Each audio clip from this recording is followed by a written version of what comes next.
Welcome to Talkin' Jets. My name's Ryan, and I'll be your pilot tonight. I am joined alongside my co-pilots. I have Mr. Greenbean to my this way. I have Mr. O'Leary to my that way. Boys, how are you doing tonight? Greenbean, I'm going to throw it to you first. Well, that was a short intro. I didn't even know what was happening. I was just like, wait, what happened? I don't know what's that. So, okay, yeah, here we are. Look at this. We're back. This is amazing. It honestly, it feels like we just stopped, and it feels like years ago at the same time. I don't know what's happening. I'm excited to talk with you guys again, though. This is going to be nice to recap it with you. It does kind of, we've had some time to sort of digest after our marathon of streaming. Matt, how are you doing today?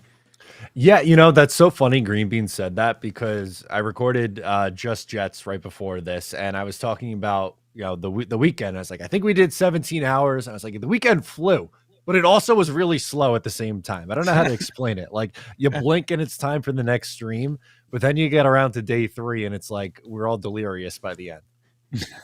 Yeah, at least this year we didn't make 2 picks in the first half hour and then have to sit the entire way through. This time we got a few trade action. The third day actually was a lot of fun. We had a bunch of great guests. If you guys didn't hang out with us during all the guest spots, I did timestamp each one of them on the draft streams. We also have the full breakdowns, or not breakdowns, the full interviews with Johnny Ice Cream and Fireman Ed over on the new Talkin' Jets channel. Those are posted over there. So if you guys want to check that out, here's some cool information, some fun stuff that we had over there.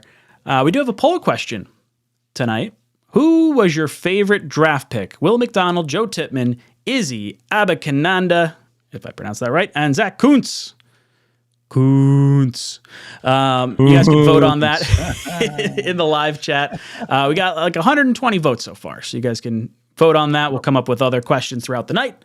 But without further ado, I think we could jump into our draft class. We can kind of give some of our thoughts as far as how we're feeling, you know, now that we are, 3 days removed from the actual selections and whatnot. So I guess let's start in the first round of the draft. The Jets had slid back with the Aaron Rodgers trade from 13 to 15. We wind up selecting edge rusher Will McDonald IV. So Matt, I'll throw it to you first. What were your initial thoughts on the pick, and how are you feeling about the pick now? Yeah, I think my favorite reaction was Greenbean. What the hell's going on? That was the best. I think we were all so surprised that that's the direction that the Jets went. I still am lukewarm on it. It's not my favorite selection of the draft class. Now, that's Tippmann, by the way. So, a spoiler, that's who I voted for in the poll. But I understand why Robert Saleh would want him for this defense. They are going to line him up out wide, just go, you know, balls to the wall, all speed, all bend, right around the edge there. And, I think he'll probably have a limited role his first year, but with Carl Lawson a pending UFA, they might not have Bryce Huff after this season as well. They needed more there. And I guess you always rather have more than not enough at the edge rusher position.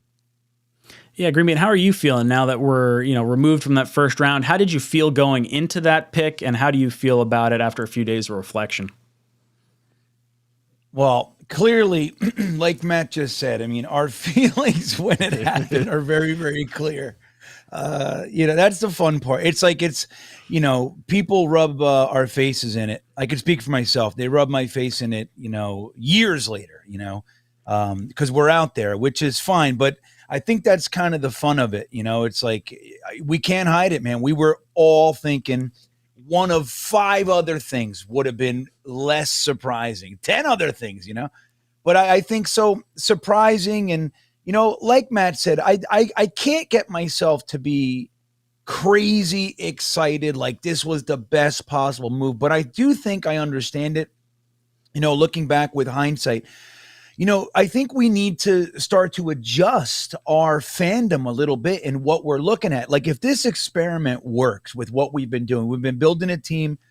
Clearly, we have a very, very strong defense, which is Saleh's calling card. That was one of the things that we hoped he was going to be able to do. We also have some very electric offensive weapons. We went and got a Hall of Fame quarterback who looks young and virile and excited and all this stuff. So if this works and we win 12 plus games and we're in the playoffs and we win a game or two in there and on and on, If that all works, this is going to continue. This is what great teams or even good teams do, like the Ravens and the Steelers and the Niners.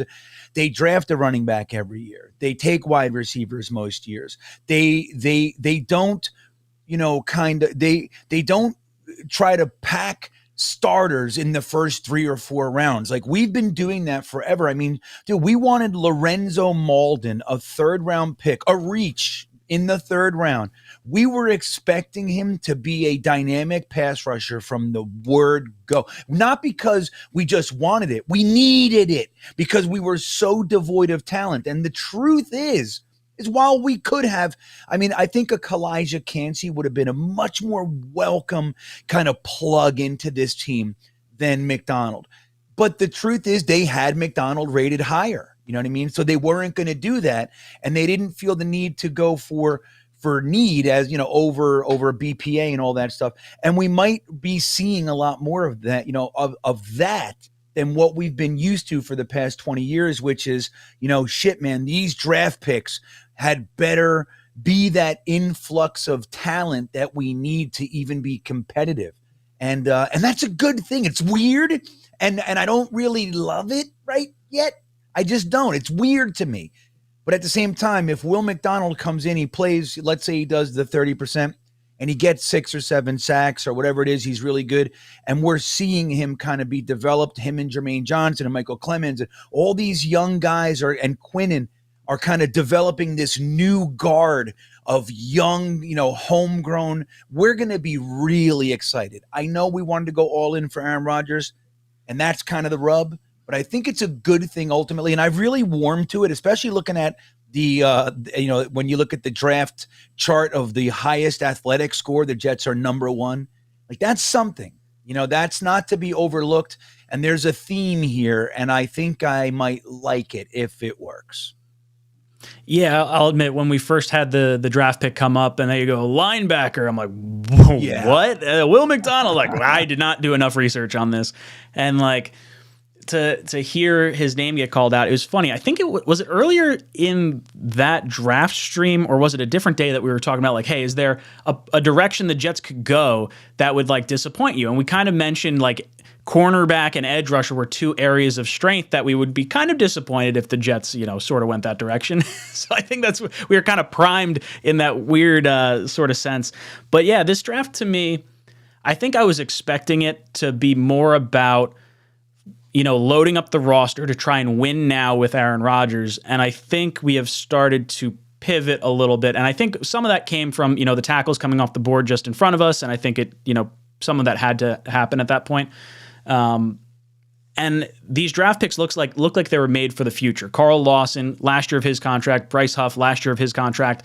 So I can see a situation where Will McDonald and Jermaine Johnson on the other side are like our 2 bookend edge rushers.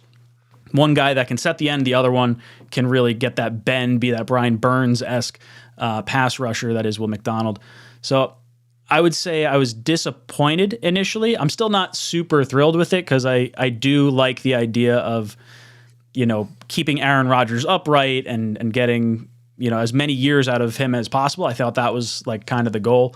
But without the tackles on the board, going the edge rusher, knowing the needs that we're going to have in the future, I think it's a fine pick. Regardless of what our initial reactions were, I think cooler heads will prevail, and we'll just kind of see, okay, this guy's going to make a ton of sense. Even if he plays the 35% of the snaps or whatever he gets for this 1 year as a situational pass rusher, if he can get a handful of impactful plays throughout the year, whether that's a strip sack that leads to some points on the other end, like this guy can really have a large impact outside of just the percentage of snaps that he actually contributes to. So very excited for that. I guess we go into the second round. We're kind of expecting offensive linemen at that point because we didn't get one in the first round. So we're thinking probably center provides the best value. We've had both John Michael Schmitz on the board and Joe Tippmann on the board, along with a bunch of other centers. Matt, what were your feelings of the Jets going with Joe Tippmann over John Michael Schmitz, and how do you feel about the selection overall? Yeah, so that definitely did surprise me. I had John Michael Schmitz as the number 1 center, but I understand why the Jets went that direction because they're betting on Tippmann's athleticism. he's taller than most centers at 6'6", but he's still someone who can come in and play, right away. And with his added athleticism, one, he's probably a little bit of better scheme fit, even if right now technically JMS is the better prospect. But I just love what he can do in the run game, and when he gets out in space, I think it's going to be really fun to watch him. But this was my favorite pick of the draft class. I think he's someone who can be a plus starter for this team for a decade, which is something they really haven't been able to find at center since they lost Nick Mangold after the 2016 season. It's been a rotating cast of characters, and hopefully that comes to an end here with this Tippmann selection. Green Bean, what about you? How did you feel about the Joe Tippmann selection in the second round, possibly leaving John Michael Schmitz on the board? What was your feelings overall about that selection? Well, I think I agree. And by the way, I really enjoyed both of your Let's Talk Jets radio segments. I'd be lying if I wasn't slightly confused on how both of you guys got a call and I didn't get even a sniff. Tyson on stream asked you. What I said? Fact. I think you might have been either busy or gave like a half answer at the time, but he definitely asked you while we were on. What? I have no recollection. That's madness. That's bullshit. But it was really good, and I liked a lot of both of you. It's interesting because you had slightly different answers, but even now, like what Matt said, I think we all thought that John Michael Schmitz was the guy, and that we all also thought that he would never make it to 43. I mean, that was something that we talked about ad nauseum, and he was there. So we just kind of assumed that, all right, well, look, he's there. We're likely to go center. We didn't get the tackle if that was in fact what we were doing. But then you hear Joe Tippmann. Now I got that tip that they liked, for lack of no pun, but I did get that word that the Jets like Tippmann a lot more than people are thinking. I was told that he was their number 2 behind JMS, but that probably was some smoke and everything else. But yeah, man, seeing him taken over JMS was interesting, but that doesn't take away my real like of the pick. I mean, I think it's a fantastic pick.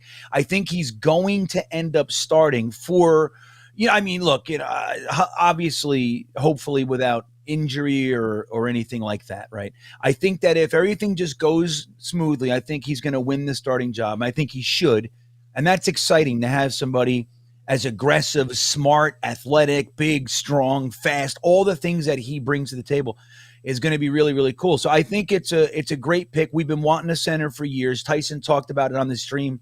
He said, like, dude, the last 3 years we've been calling for a center to be drafted, and we finally did it in the second round, which is premium, man. I mean, there was only really one guy taken, which was, I think it was Steve Avila, and he's kind of a guard and a center, but I think he was probably taken more as a guard. But so we had our pick. So we got a premium center. We got our number 1 center, which is fantastic. It's good to see. I think it's exciting, man. And Mangold, I don't know if you saw it, reached out to him and said, I know where to get some 74 sauce. It'll be in your locker or something like that. I did not see that. Oh, it's so good. Like Mangold, dude, he's going right at it. You know what I mean? Like, good. We need my heir apparent. It's been like, look, McGovern's been a stabilizing force, and he's had his positives, and he's been good, but we all know we could use an upgrade, and it's nice to kind of bring in that higher pedigree, somebody that could be maybe what a Mangold was for us for 5-10 years or so. Yeah, and also a homegrown talent too. Like we got McGovern from the Broncos. I mean, even Mawai we got from the Titans. So like to kind of get another Mangold-esque player in here, he's the highest center drafted since Nick Mangold by the New York Jets. And I think them leaving JMS on the board is telling. I think it was clearly a scheme fit for what they were looking to do. I think it was definitely a personality fit. Not that there's anything wrong with JMS at all, but I was talking to Scott Mason from Play Like a Jet last night, and we were talking about how he was doing some interviews with some people, and they were talking about all these different questions that were asked of Joe Tippmann, and it was like, okay, well, hey, why don't you explain, maybe it was his high school coach or something along those lines, trying to give credit where things are due. And this guy was not giving himself the credit. He was talking about his coaches, his teammates, and all these different things. So a very selfless kind of player. And I like that. I like that in what should be the leader of our offensive line. I like the size. You know, I know it's a little bit taller than we're used to at center, but the speed is really there. I think we're going to have a locked in center, and really that was the biggest hole on our offense heading into the draft. So to have that at least, you know, a competition between the guy that was the center last year and him, that should raise the level of play overall. And regardless of who winds up starting, I do think Tippmann eventually ends the season as the center.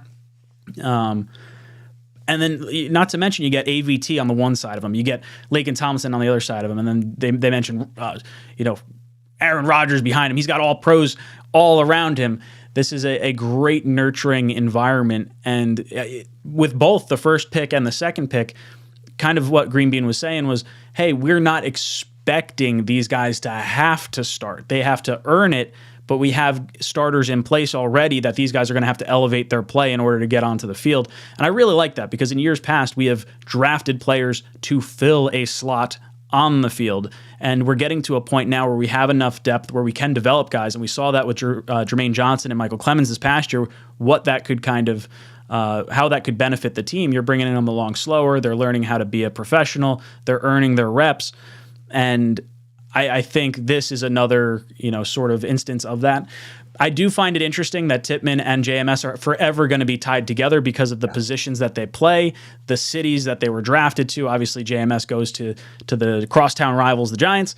Similarly to Andrew Thomas, who just had his fifth-year option exercised by the Giants, and Mekhi Becton, who was selected by the Jets just a few picks later, did not have his fifth-year option exercised by the New York Jets. So to kind of see that almost come into another phase and just sort of watch how these two careers play out, I think is going to be pretty interesting.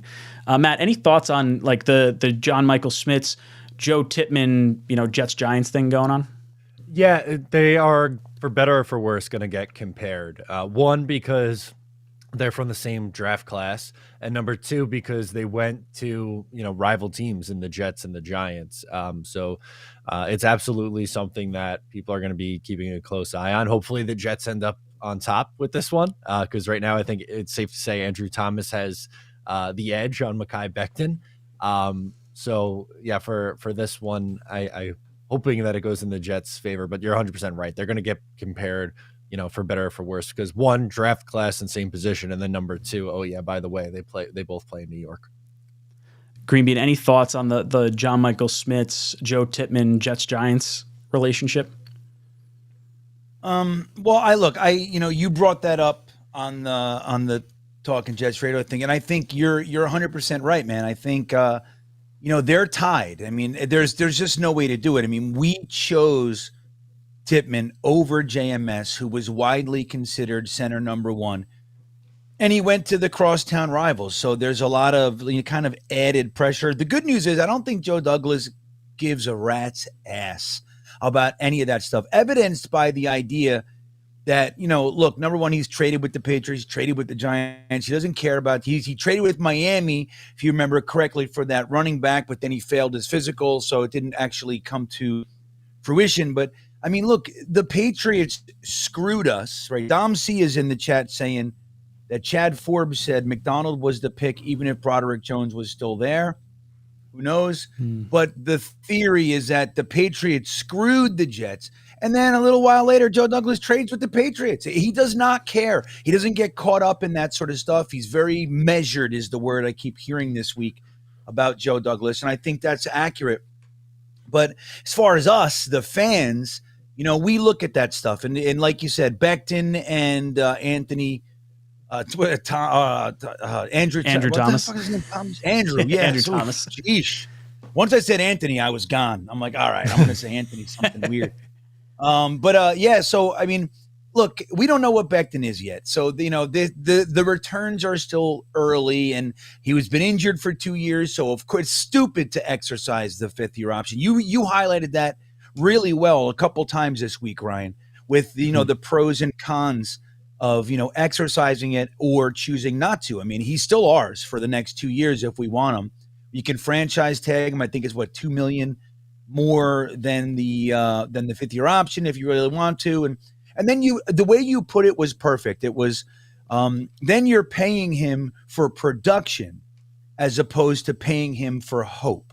And I think that's just so beautiful. It's not like, look, we're with you, man. We support you. We want you to succeed, but you've been injured for 2 straight years. We're going to let you play this out. If you do well, we'll pay you, but we're not going to pay you now. You get injured again. Now we're locked in for 2 more years. And it's just, it doesn't make sense from a financial standpoint to do that with him. But that doesn't mean that Anthony Williams is any better, or Andrew Thomas is any better. At this point. I know, but it doesn't mean that their careers are. I mean, dude, Mekhi Becton is 24 years old. You know what I mean? So and he just turned 24. So yeah, there's a lead going on right now. Somebody's behind and somebody's ahead, but again, I think it's not all written in stone, and the Tippmann thing and the JMS thing is going to fall right in line. Hopefully we can flip this and come out, even if they're just both really good. Let's say they're both Pro Bowl level guys. Fantastic. Who cares, right? We just don't want to be left in the lurch like the guy's cut in 2 years and then JMS is a perennial Pro Bowler or something like that. That's what we don't want to see. Yeah, for sure. And I feel very strongly about Mekhi Becton, and I'd rather pay a premium for production as opposed to, that hope that we're going to get something out of it. And I don't mind paying that little bit more and getting what we need to get out of it. Before we move on to the next pick, Greg drops in. He says, a lot of surprising picks. We plugged every hole with good character guys, so I'm pumped. Yeah, good character, captains, those are all kind of the things that Jets definitely look for in their draft picks. AZ Jets comes in, says Tippmann greater than JMS. Enough said. Let's go. Go Jets. Blitz Crew hops in. He says, Becton down to 342. Sounds like he is ready. Yeah, I almost like the, hey, we're not going to exercise your 5th-year option. Get him a little pissed off and okay, I'll show you. You're not going to believe in me. That's some of the best motivation you could possibly have. So if he's really down that low, good for him. The NY Bully comes in and he says, this draft has kind of grown on me, but I'm somewhat concerned about shorter, powerful defensive tackles taking advantage of Tippmann's height and constantly keeping him off balance. I hope his athleticism shows. Yeah, I never really considered that. If you have a shorter defensive tackle that can really pop him in the chest, and now he doesn't have the leverage to work with, and he's kind of stumbling backwards. Is that, Matt, where you kind of have some concerns with Tippmann? Is the size and the amount of leverage that could be had underneath him the issue? Yeah, I'm very curious to see how he holds up, specifically in, I think, pass protection. I think I'll be interested to see that, because you're right. It's very rare that you see a center that tall, and a lot of it has to do with the leverage. So I think NY Bully brings up a really good point on this one, and we'll see how he adjusts. But again, the Jets are betting on his athleticism just overtaking that hurdle, and I think it's a safe bet. Yeah, Green Bean, are you concerned at all with the height of Joe Tippmann and maybe the leverage that a defensive tackle could have on him because of his height? A little. I mean, he's been this tall the whole time. You know what I mean? So he's created this career of his while being this height and weight. You know what I mean? So it's not like, we go, oh, shit, he's actually 3 inches taller than I thought. So, I mean, I think, the balance thing is something that they talked about. But again, he's shown enough with what he can do really, really well. That's kind of a thing to work on. And look, we have Keith Carter. He's a very, very well thought of offensive line coach. He's done, he's had a lot of success, and it's his job to kind of work through that with him. We have McGovern here. He's, if there's any issues, we do know that we could start him if in the event they're still working it out and he hasn't quite got it. But I think it's something that, he's got the makeup, the character, the athleticism of somebody. He's going to be able to take care of that at the pro level, in my opinion. And I'm not too worried about it. So I got Dom C up here. He says, Tippmann is a very good knee bender. Leverage isn't an issue, especially because he moves so well. So that makes me feel good. If Dom C is in on this, I'm a fan of this. Guys, I've got a special guest behind the scene that's going to be joining us for right now. So please welcome Travis May from Mojo. Travis, how are you doing tonight? I'm doing great. Thanks for having me on. I'm just I've been making the rounds talking some NFL draft. I'm really pumped to talk some New York Jets. I myself am a Titans fan, but they're dead to me right now, so I'm trying to figure out who to root for here in the near future. But yeah, they didn't have a draft that I was a super fan of, but I'm pumped to talk some Jets tonight. Yeah, glad to have you on. Now, did you want to start with maybe some valuations? For those of you guys that don't know, Mojo is like a stock market for NFL players, and you can, I don't know, Travis, do you want to kind of explain it a little bit maybe better than I can? Yeah, absolutely. And it's funny when I talk to anybody about it, they're like, wow, that's a real thing. So, but basically, yeah, it's the sports stock market where you can actually invest or bet on NFL players, college players, NBA players, even just like their stocks. And so real live stats means real value to their stock. And so we've got people that have, their hands in every single sport, like in terms of like users that have, their hands in every single sport. Some people are just, college football, some people are NFL, but it's fantastic. And just to see, I kind of oversee the college portion of the market, and to see the college players, really develop and see their prices rise ahead of the NFL draft. And then to see so many of them actually land on NFL teams. It's just a really interesting way to kind of look at sports stories, right? I mean, just to really see their value and their expectation of their future career to really come together and just culminate in one singular draft moment. And so that was just a lot of fun this past weekend, overseeing the college market and just seeing how that's going to play out in the next coming months, as we approach the real NFL season. Yeah, and I'd imagine a lot of this kind of stems from like where we think guys might get drafted in their fantasy drafts and how invested people are kind of interested into these different players. Now, the Jets selected 2 offensive playmakers in this draft, Israel Abanikanda out of Pittsburgh and Zach Kuntz out of Old Dominion. Are there any other players, I guess, in the past, Mojo's been like quarterback, tight end, wide receiver, running back. Are there any thoughts to maybe include some of the offensive linemen or any kind of metrics like that with maybe defensive players or something along those lines?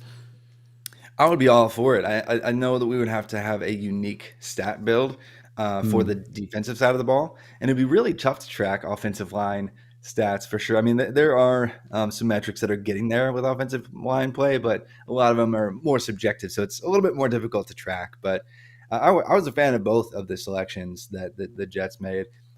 Israel Abanikanda, he's going to be like 20 years old for most of the season. Like, he's a super young, explosive running back out of Pittsburgh. I actually had him rated higher than he went selected. The mock draft data that I kind of put together in preparation for the draft, I had like data on, over 400 players, and he was around, pick 120 or so going in. And so for him to drop to round 5, that was an awesome value. And same with Kuntz, he was supposed to go, quote unquote, supposed to go. We could debate the meaning of mock draft data all we want, but he was supposed to go much earlier than round 7. Super athletic freak, originally with Penn State and transferred to Old Dominion to follow his offensive coordinator at the time with Penn State to go there. And when he was healthy, he was dominant. So I think he's an immediate impact kind of player. I don't know how you guys feel about Jeremy Ruckert, but he didn't really do anything for you guys last year. And I would say he's an immediate upgrade over him at the very least. So I was a fan of both those picks, but really the whole draft. The Jets just seem like they're kind of turning in the right direction when it comes to draft day selection. Just in the last 2 years, I mean, Sauce Gardner, Garrett Wilson, Breece Hall, and then this year, big fan. So I like it overall. Yeah, I think there's a lot of excitement for where these players could kind of be headed. I think it's a lot of upside. So this is probably a pretty decent opportunity if you do like either one of these players. Where are they valued at? This is their like initial starting point, because I'd imagine they're a lot lower than some of the first round guys like Jahmyr Gibbs or Bijan Robinson. Yeah, so like Bijan Robinson, I think he's around $14 or so, his stock price, but Izzy's I think just over $3 or so, which is not that bad, but like in terms of projecting out their, his overall career projection, not super confident, just because 5th round players are not the safest projection for future NFL outcomes.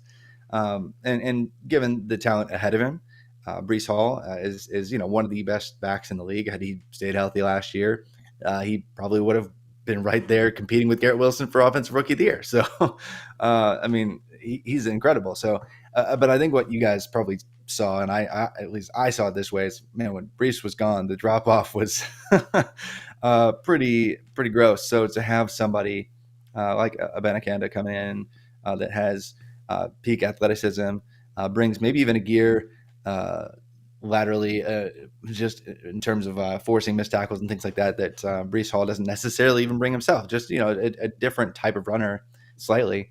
I'm a big fan of that. I will say, he does need to work on his play strength, because he does go down when he is contacted, but he's just so fast and so decisive that if you really don't get more than a hand on him, you're in trouble. You mentioned Zach Kuhn's being one of the more athletic guys, and maybe should have gone a little bit higher than he did. The Jets have a pretty well-stocked tight end room right now. We got Uzomah, we have Conklin, we drafted Ruckert, who's a fan favorite because he's a Jet fan. We kind of had him waiting in the wings last year, maybe used him a little bit as a fullback, but where can you kind of see Kuhn's ending up value-wise? Like, where is he at now, and where could he wind up? I mean, not to knock the Jets tight ends. They're not elite by any means, though. They're solid, steady guys that I think you guys have locked up on cheap contracts, cheaper-ish contracts that aren't going to break the bank. So, in a good spot overall at the position. But I wouldn't be surprised if Kuntz is the most productive receiving tight end of the bunch in a couple of years, if not by the end of this season.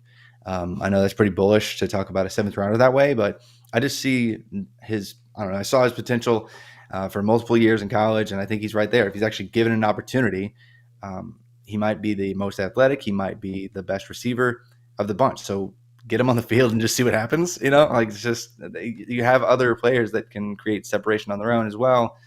And if you had him in even a big slot role or even in line, you're going to be fine. So he could be the best option by year 2.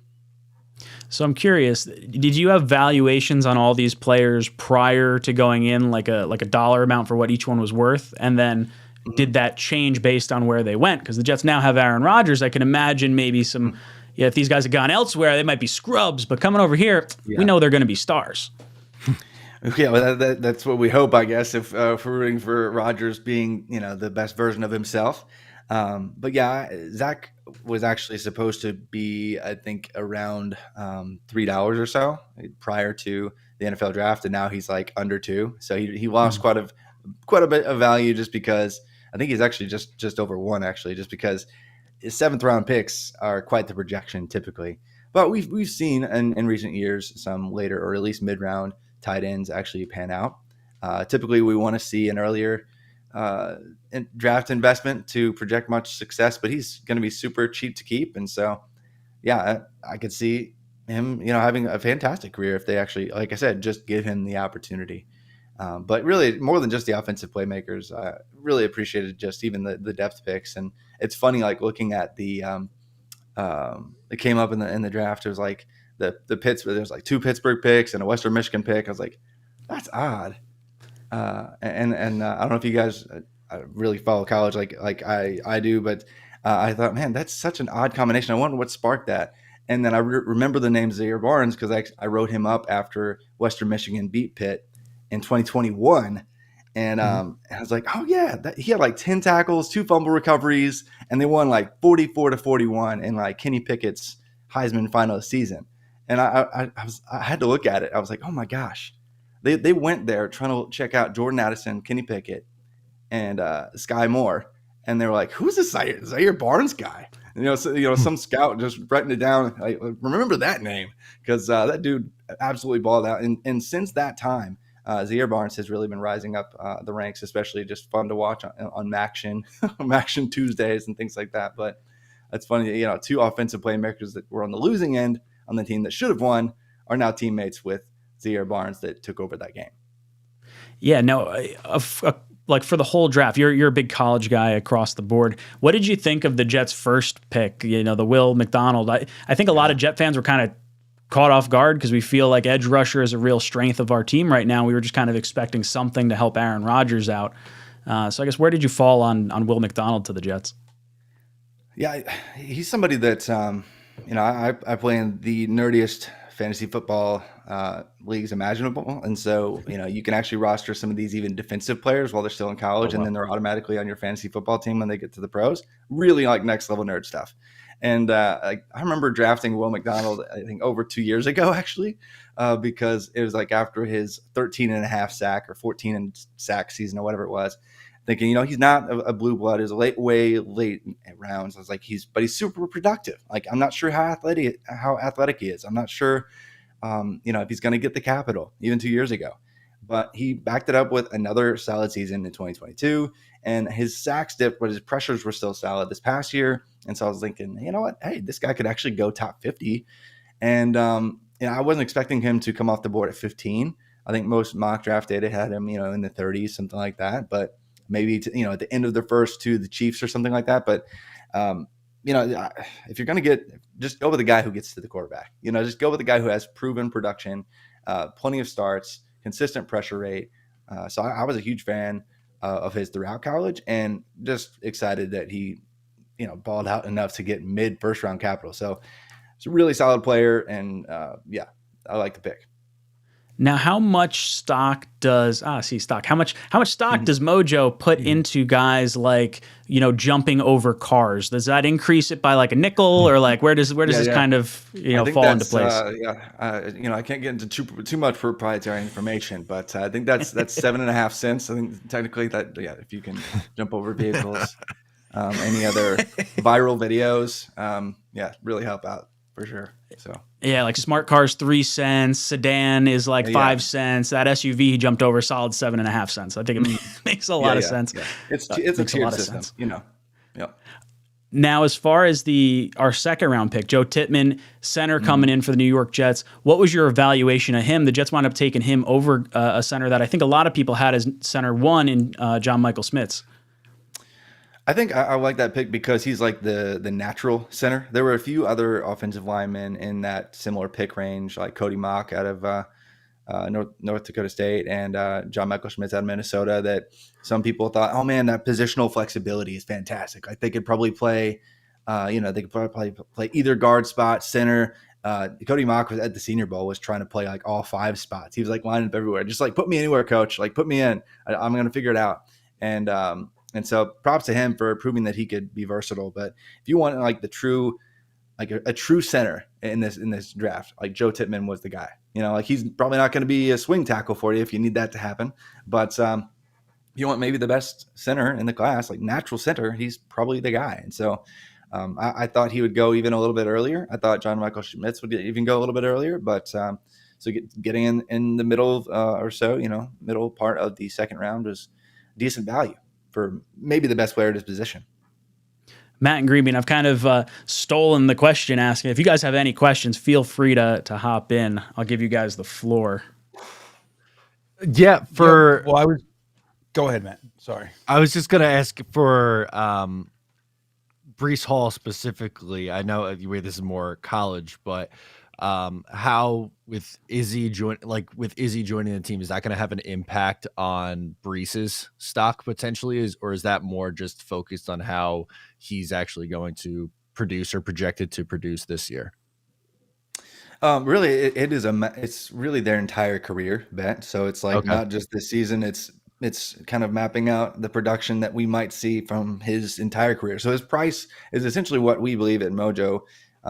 And based on a variety of factors, whether it's buy, sell action, his age, his production, the rate of production of players around him, so many other things. But it's projecting essentially the middle outcome of his career. And so if you think he's going to go for more production than that, you can go long. Or if you think he's probably going to fade out, earlier than what our numbers suggest, you can actually go short. And so I would say that Izzy doesn't really affect him too much, because as long as Breece is the guy, he's going to be the guy. He's going to be the feature back. In a world where there are not very many feature backs, Breece probably deserves to be one of them. And so I definitely am confident and pretty bullish on him. Gotcha. Greenbean, what do you got? Well, I was curious. I mean, you seem to know your stuff, and you say you're into college and you're into super nerdy group there. I'm curious, and maybe you don't know any, but Trey Dean is an undrafted free agent that we brought in. A lot of people liked him as maybe a late round, 5th to 7th round pick, but he slid all the way through. We grabbed him, and the word on him is that all the athleticism in the world, but he doesn't necessarily have a strong ability to absorb and implement the schemes. Any thoughts on him? Is he going to make it? Is he a keeper? Is he just fodder? We brought in 16 UDFAs, so a lot of times half of those are the first to go. Do you know anything about Trey Dean that you can tell us up or down? Yeah, I do. So I'm friends with a few people who work at the Senior Bowl and the Shrine Bowl, and I think he was at the Shrine this year. And there were a lot of buzz about certain players, especially Zay Flowers, who instead of going to the Senior Bowl, he actually chose to go to the Shrine, which is super rare for especially like skill position players to do. So I was really intrigued and really mainly intrigued by him. But anytime I'd ask about the defensive backs or other position groups, like they'd highlight key names. And I asked about Trey Dean because specifically when asking about the safeties, because I was like, hey, 3 or 4 years ago, he was supposed to be a big deal. Like, is he actually looking good? Like, what are you hearing from coaches?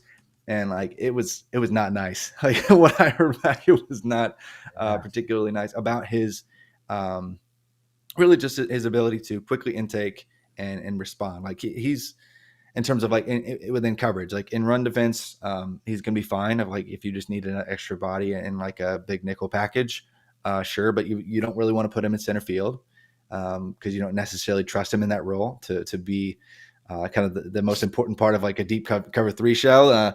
And I don't know. It's just, I've not heard great things, and I don't think he developed in a way that his initial recruiting grade suggested that he might. And that was the case with several Florida defenders in the last few years. And so I don't know what that is, but Trey Dean's not alone in terms of being able to develop and ingest and react the right way in coverage. So that's one name that did stick out to me when I was digging through Shrine Bowl and Senior Bowl notes. So glad you brought him up, but I'm not sure he's going to be one that sticks or is an impact player for the Jets. So I saw Phil come in over here. He had an interesting question. How did Breece compare to Bijan? He says he heard they were kind of like clones. The Jets wound up getting Breece, obviously, in the second round. Bijan Robinson goes top 10. So, I mean, I think Jet fans probably feel pretty confident we got some great value in this. But how did the two running backs maybe compare? I mean, for me, like a lot of what I did for years before I, jumped into like more of like a full-time, like real football focused, it was like fantasy focused. And so it was like a lot of ranking and writing up these players years in advance, like when they were true freshmen. And Breece Hall just didn't have the hype early on. Like he just didn't have the runway that Bijan had. I think that's their capital outcomes, the hype surrounding the players. If Bijan was in a different situation and had, averaged in his last 6 games of his true freshman season like 11 yards per touch like Bijan did, and had been the 5-star talent even in high school and had like multiple years of hype before he even stepped on the football field at Texas, it would be different. But playing at Iowa State, you don't get the highlights, and really even like coming in as a true freshman, we didn't know if it was, there's debate as to, hey, is it going to be Breece Hall or is it going to be Jarrell Brock, which that's a name that nobody knows because he's done nothing. But like, it wasn't this, this red carpet that was placed in front of Breece. And so I think a lot of people didn't realize how good he was until we got to the draft process, and he tested way more athletic than any of us even thought he would. We knew he was, good enough to be in the NFL, but and he should be a probably day 2 pick, maybe a first round pick if somebody takes a shot. But he tested really well too, and so just checked every box along the way. And so for me, they're very similar players. I ranked them like side by side for I think 2 years for fantasy football purposes, and really real draft purposes. I just understood Bijan was going to get more hype because he's been this dude since like 16. But Breece Young's very close. Now, I see a few comments in here. Pete wants to ask, can we get Travis's opinion on if he thinks Zach will ever see starting time again? Obviously with Aaron Rodgers here, we don't know if he's going to, ultimately be on this team beyond the Aaron Rodgers contract or how this kind of works out. What are your expectations, or maybe what were they for Zach Wilson? How has it changed maybe over the course of the last few years? And where do you think his career may end up going?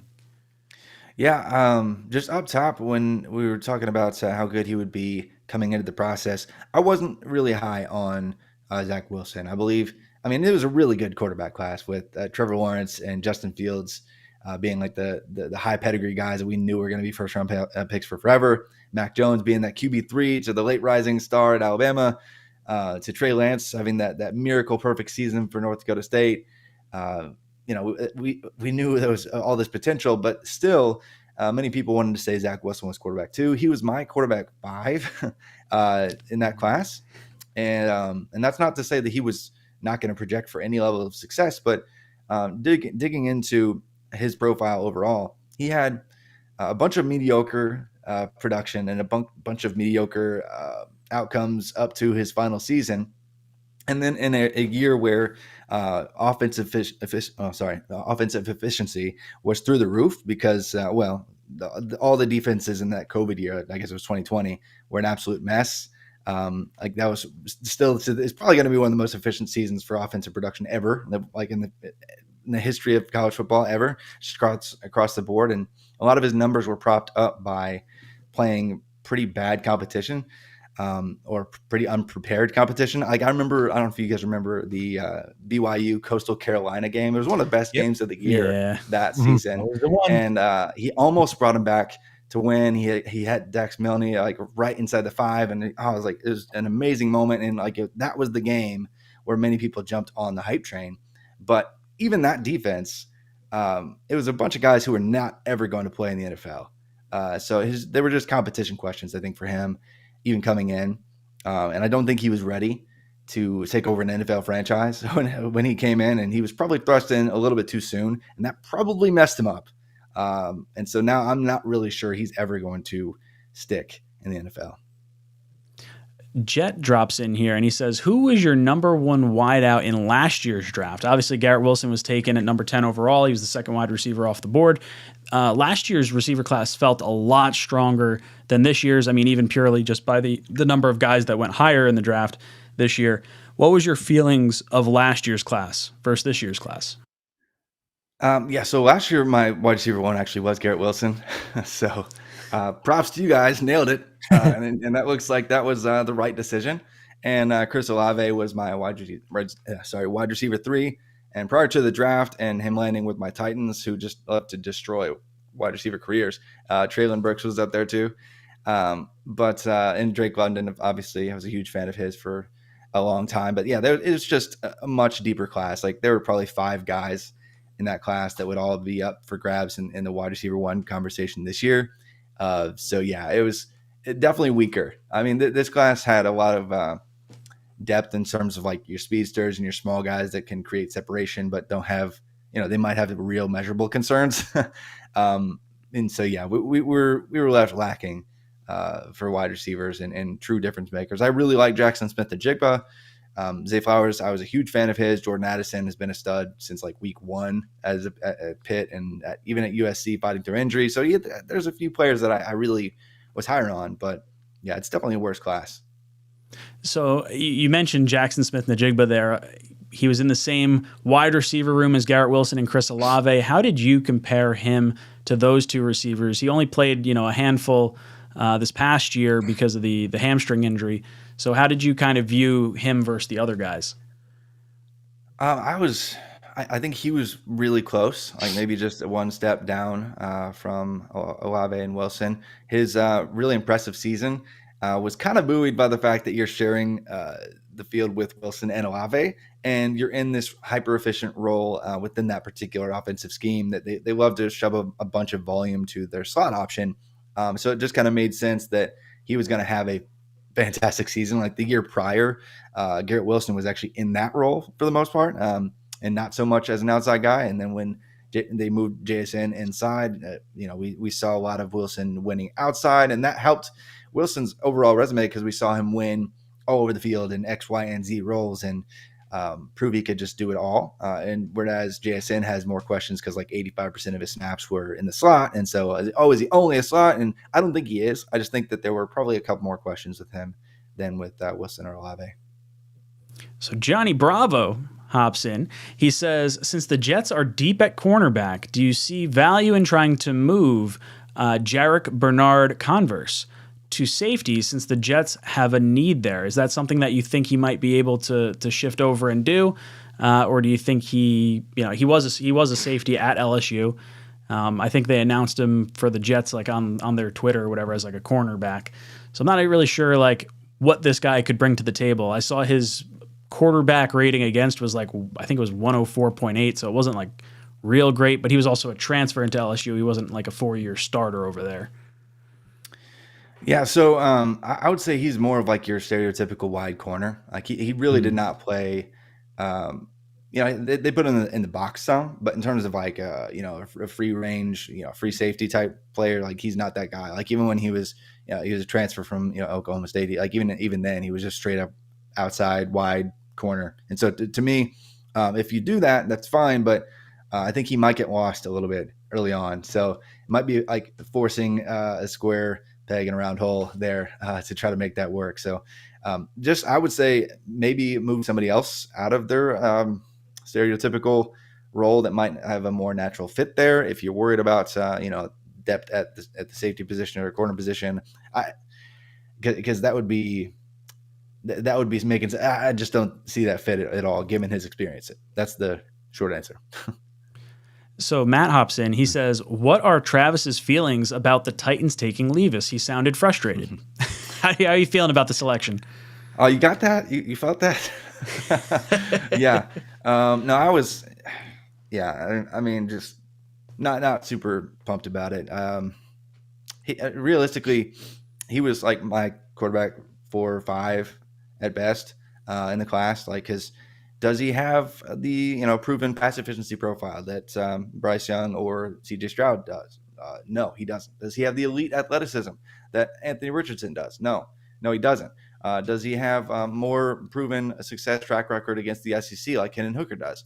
No, he doesn't. He literally has, nothing going for him that would say he should be a first-round pick. And so it made sense that he dropped out, quote unquote, dropped out.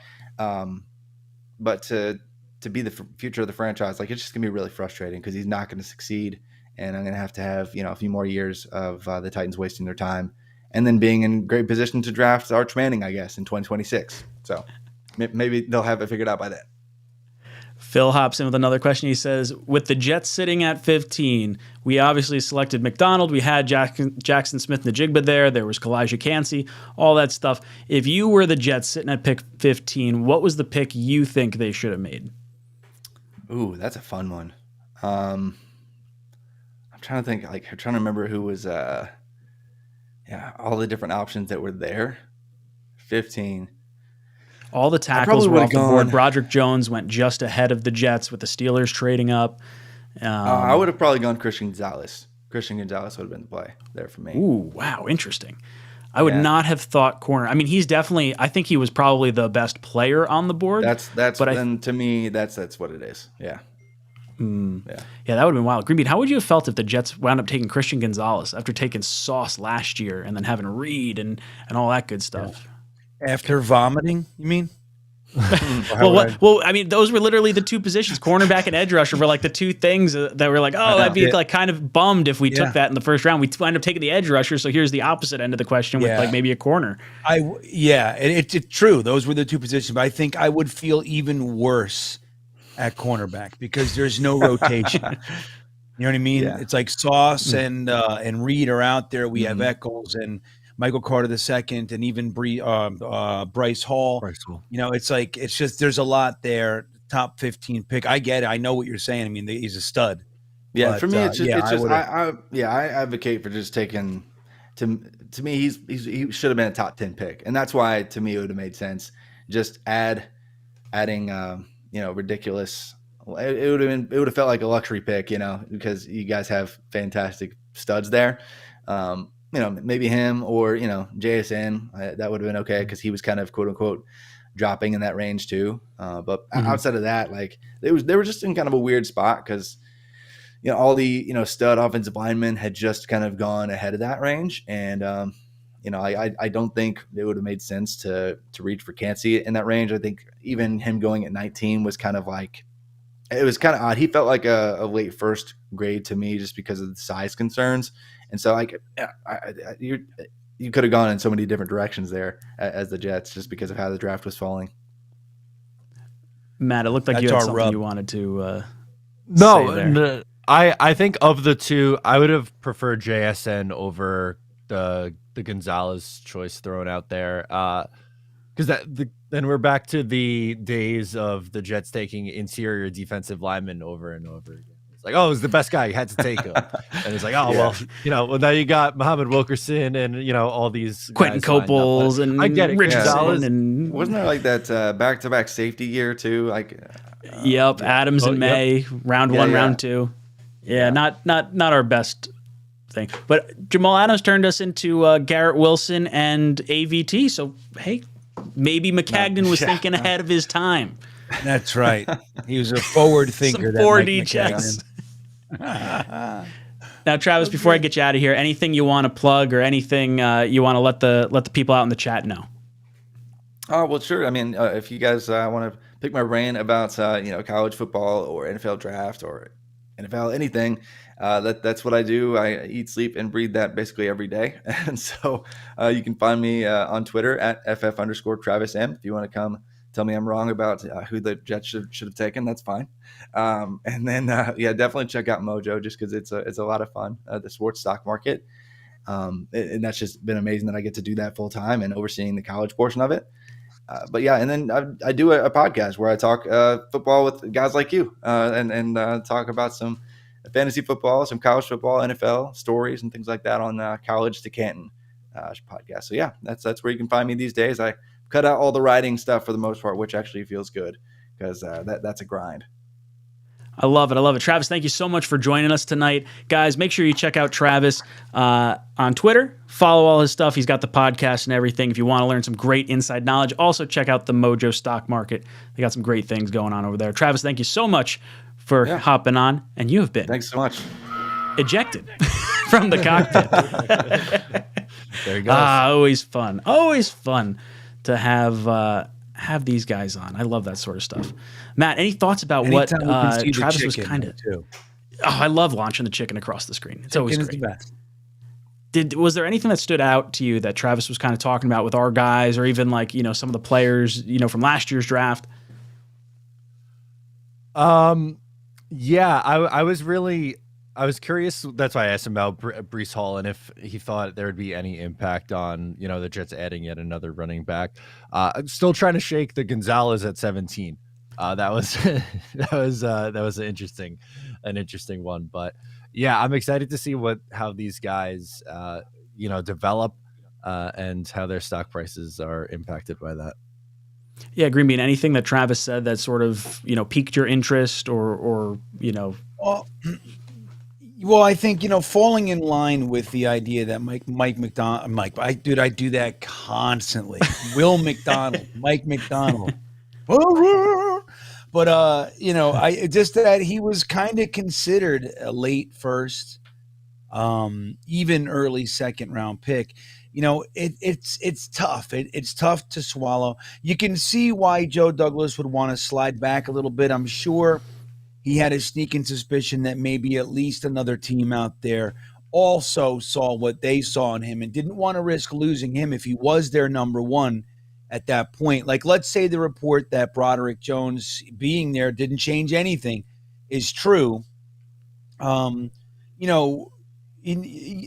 at if he's your guy, even though the value isn't there, like would we feel that much better if we took him at pick 21? Like, is it that? I mean, it is, right? You squeezed a lemon, of course, but losing your player is significantly worse than losing, a third or a fourth, whatever you can. I mean, those picks were going for fourths. Oh, the yeah. Patriots Yeah, the Steelers for how crazy, burnt would you have right? been if you traded down and you picked up an extra fourth and you thought this guy was going to be there? Now you lose him. Now you're getting someone even, of a lower quality, and you kind of shot yourself in the foot. Select the guy you've fallen in love with, even if it's a few picks ahead. Don't worry too much about the value at that point. Yeah, the only good news is that Jets fans nobody would have known. I mean, we wouldn't have known that they lost out on friggin'. We would have laughed at the next team. Ha ha ha! What a reach! We would have done that. Will McDonald, get out of here! But Salah brought up a good point, man. In his, I think it was a post draft when he said, "Look, in Seattle, we had a stretch. We took Bruce Irvin, which I remember that draft. I know exactly where I was. I believe that was the one we took Muhammad Wilkerson. I believe." He was quite I remember Wilkerson or Copels, right? One or the other. But I remember when they took Bruce Irvin, and just the across the board like disdain, like, oh my God, they don't know what they're doing, blah blah blah. Then they followed it with Wagner and then Russell Wilson, and it was like, dude, they just gave Matt Flynn this huge free agent contract. Like, why are you using a 3rd round pick on a quarterback? And we all know how it happened. Salah said they gave us a D, and nobody's talking like that now. And that's kind of the thing. Like, you just you trust your evaluators, you trust your staff, and if you have a guy rated 8 picks higher than all these other guys, than Kuiper, like, so be it. And you take your guy that fits your system. And but it's interesting to just hear that. I don't disagree with what Travis was saying. It's just interesting to hear, across the board, pretty much everybody had him kind of in that later pocket, and we, could be called a reach. That's what we did, which is interesting. It's really going to be fun to watch it play out. Hopefully we come out on top. Mitt Flair hopped in and he says, your guy's reaction live to the Will McDonald pick is an absolute gem. I can't stop watching it. What the hell is going on? I should have saved it. I should have had the clip like pulled up ready to show, because I have it, but it's not like clipped out in a way that we could like show it and everything, because that was just so funny. I had people at my work who like, they were they know I do the Jet stuff and everything, and they're like, oh, like, what was Ryan's reaction for that pick? And they had the screenshot of the 3 of us in a line, and it was going around my work because it was just so funny. Just everyone was just like dumbfounded at like what just happened. Yeah, that was the one. That was my wife sent that one. She's like, dude, I can't believe your 3 faces. She just wrote deadpan. It was so funny. We didn't know what to do. We had nothing. Dude, I've gone back and rewatched that, and what just happened? It just like it just hits home. Like that is the thought that was going through all our heads. Yeah, and it's funny because we were so psyched by Kyle Stickles. I mean, dude, he like stirred up the soul. It was like, yeah, what? What happened? What just? I don't know what just happened. I'm like amped up, like ready to go. Like this kid's about to pick JSN, and we're gonna lose our mind. And it's a guy I wasn't prepared for. No. Like, what the heck? Well, let's hop back into some of our draft evaluation in there. So we got through picks 1 or first round, second round. We wind up not having a 3rd round. We trade down with the Patriots in the 4th round, going from pick 112 down to 120. We wind up selecting the Pitt tackle Carter Warren, and then shortly after, at the top of the 5th round, we select the running back from Pitt, Izzy Abanikanda. I'm going to screw this up. Abanikanda. There you go. I'm gonna have to slow-mo that name every single time I read it. So what were you guys' thoughts of going back-to-back Pitt and just those 2 guys? Green Bean, I'll let you go first. Well, I was just going to bring number 1. It's a little trick. I want to say the K before the N too. It just feels natural. Abanikanda. I don't know why, but we'll get it. We'll get there. It's new, right? It's new and fresh. Only a couple days in. You're doing fine. But I like you brought up that picture, Ryan, with 3 of our draft picks.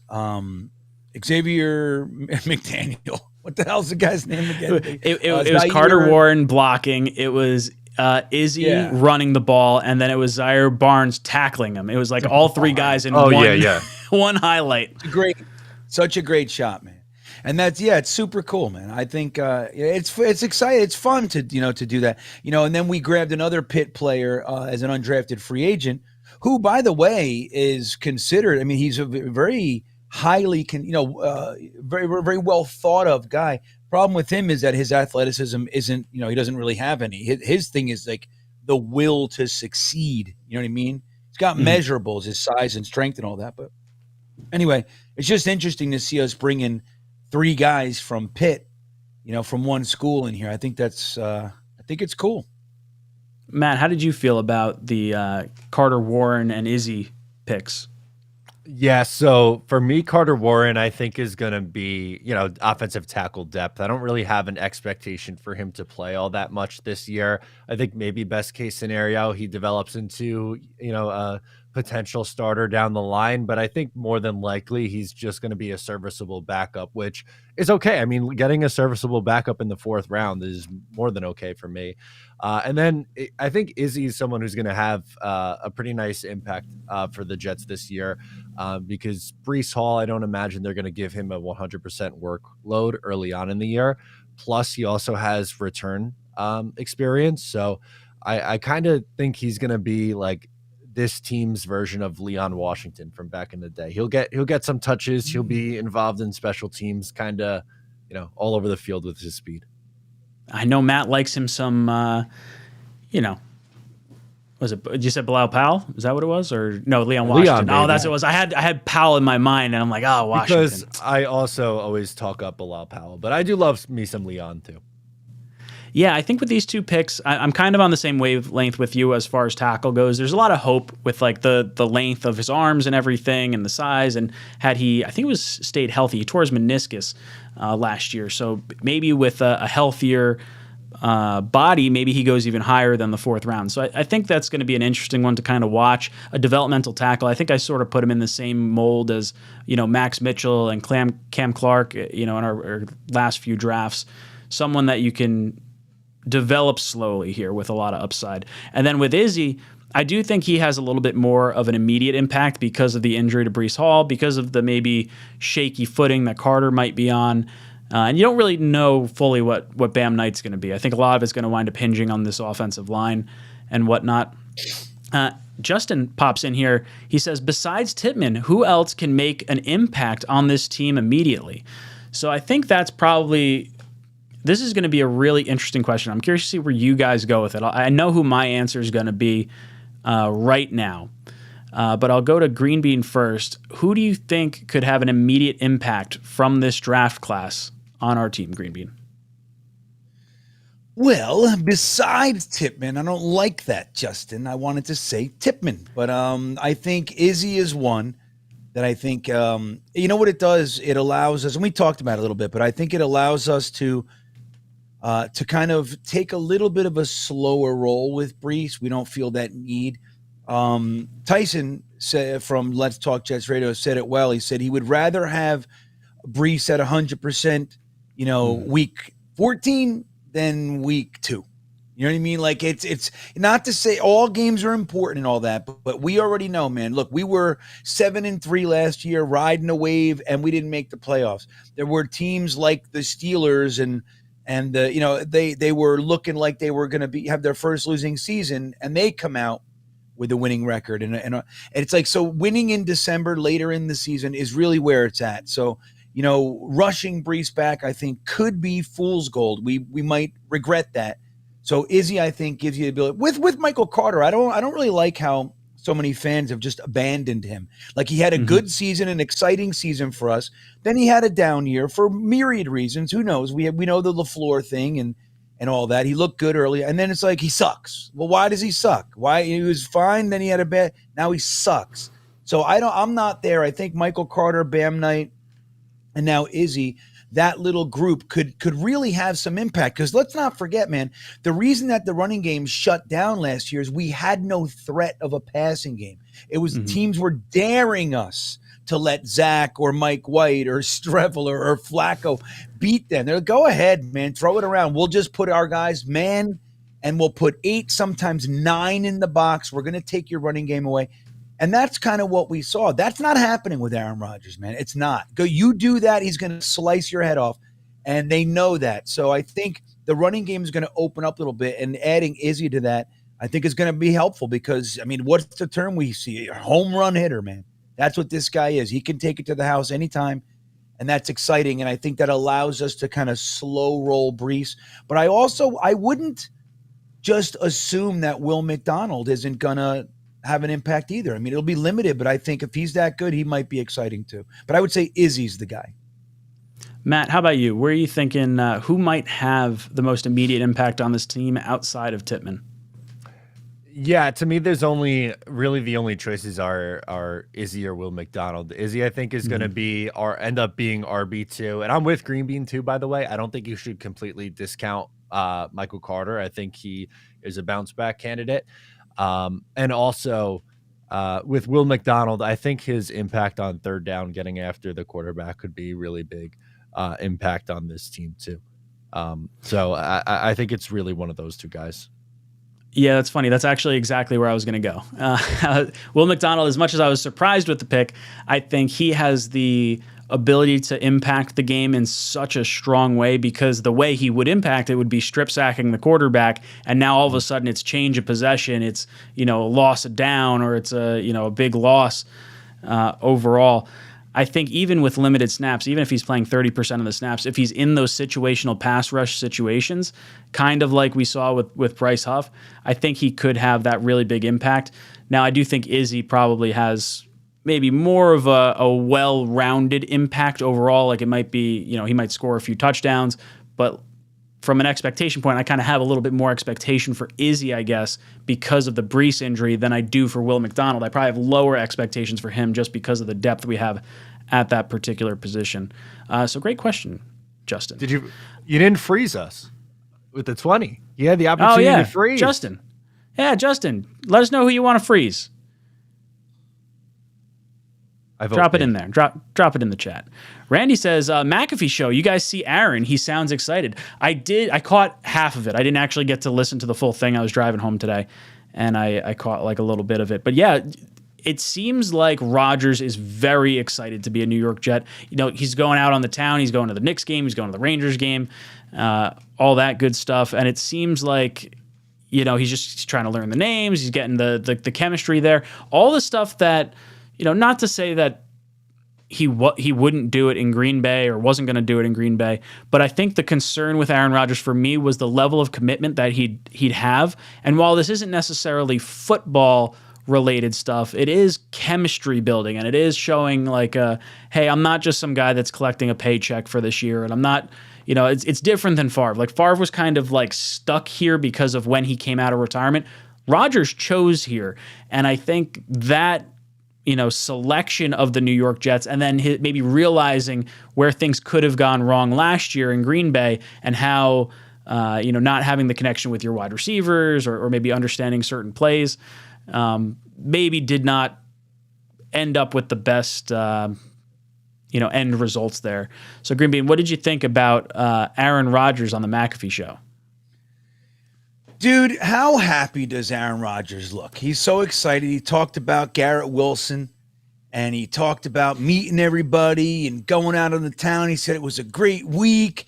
He said he's finding out where the bathrooms are and all that shit. He's like, it's so great. He's like, it's like the first day of school, I think is how he put it. Dude, it's like, we were told we're getting a grumpy bastard, and who knows, maybe, the luster wears off, the sheen dulls, and that's very possible. But, he's kind of been in this situation up there where, again, like, they drafted his replacement, they're not giving him weapons. They're taking guys away, and, different coaches. He had the whole problem with Mike McCarthy, and then they get Matt LaFleur, and the first thing he did was draft Jordan Love. So he's kind of been in this pattern where it's like, they don't really want me here anymore, but he just keeps making it so they can't get rid of him. I mean, they drafted Jordan Love, and he follows that up with 2 back-to-back MVPs. And I think coming over here with the offensive coordinator that he did that with, Alan Lazard, a wide receiver that he did that with. Now we got, what's his name, the offensive lineman. I want to say Turner. Tim Burton. Dude, I'm ridiculous tonight. I don't know what's wrong. Billy Turner. You're just throwing names all over it. I'm ridiculous. I can't think of it. Tim Burton's here. I don't know. Batman.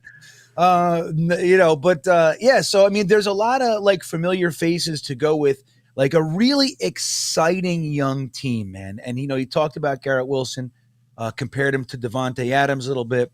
And he said he was just like, wow. I don't know how much of, can you wow Aaron Rodgers anymore? Maybe you can, man. If he's, playing with rookies that aren't, like last year was like one, first and second year guys that are good, I think a lot of their young wide receiver core up there. I do, but at the same time, they're not Garrett Wilson. There's no Garrett Wilson up there. And maybe he is excited about playing with him. And then you got the Sauces and all those guys that are just so excited to have him here. It's nice to see, and talking about it on McAfee. I hope he does it just like he did up there every week. I think that'll be neat to kind of hear his take. But I'm liking Aaron Rodgers, man. He looks refreshed. He looks like he's into it, and that's really what we want. And maybe we'll even have him here for 5 years. Wouldn't that be nice? 5 years. Yeah, that's what I'm looking for. Yeah. Matt, how are you feeling about Rodgers on the McAfee show? What did you think? Did you guys see? I'll read it if you guys didn't see it. But the quote of him talking about Garrett Wilson, I did not. I didn't see it. I was pitching a tent the rest of the day. He's a talented guy, man. I threw him a pass today and just kind of turned and was like, "Wow." He then compared Wilson's ability to get in and out of breaks to Devontae Adams. Oh my God, I can't stand up. Yeah. That is amazing. Red John hops in and he says, none of those offensive tackles were guaranteed to start. Yeah, but neither is Will McDonald. I think that's kind of where we were at.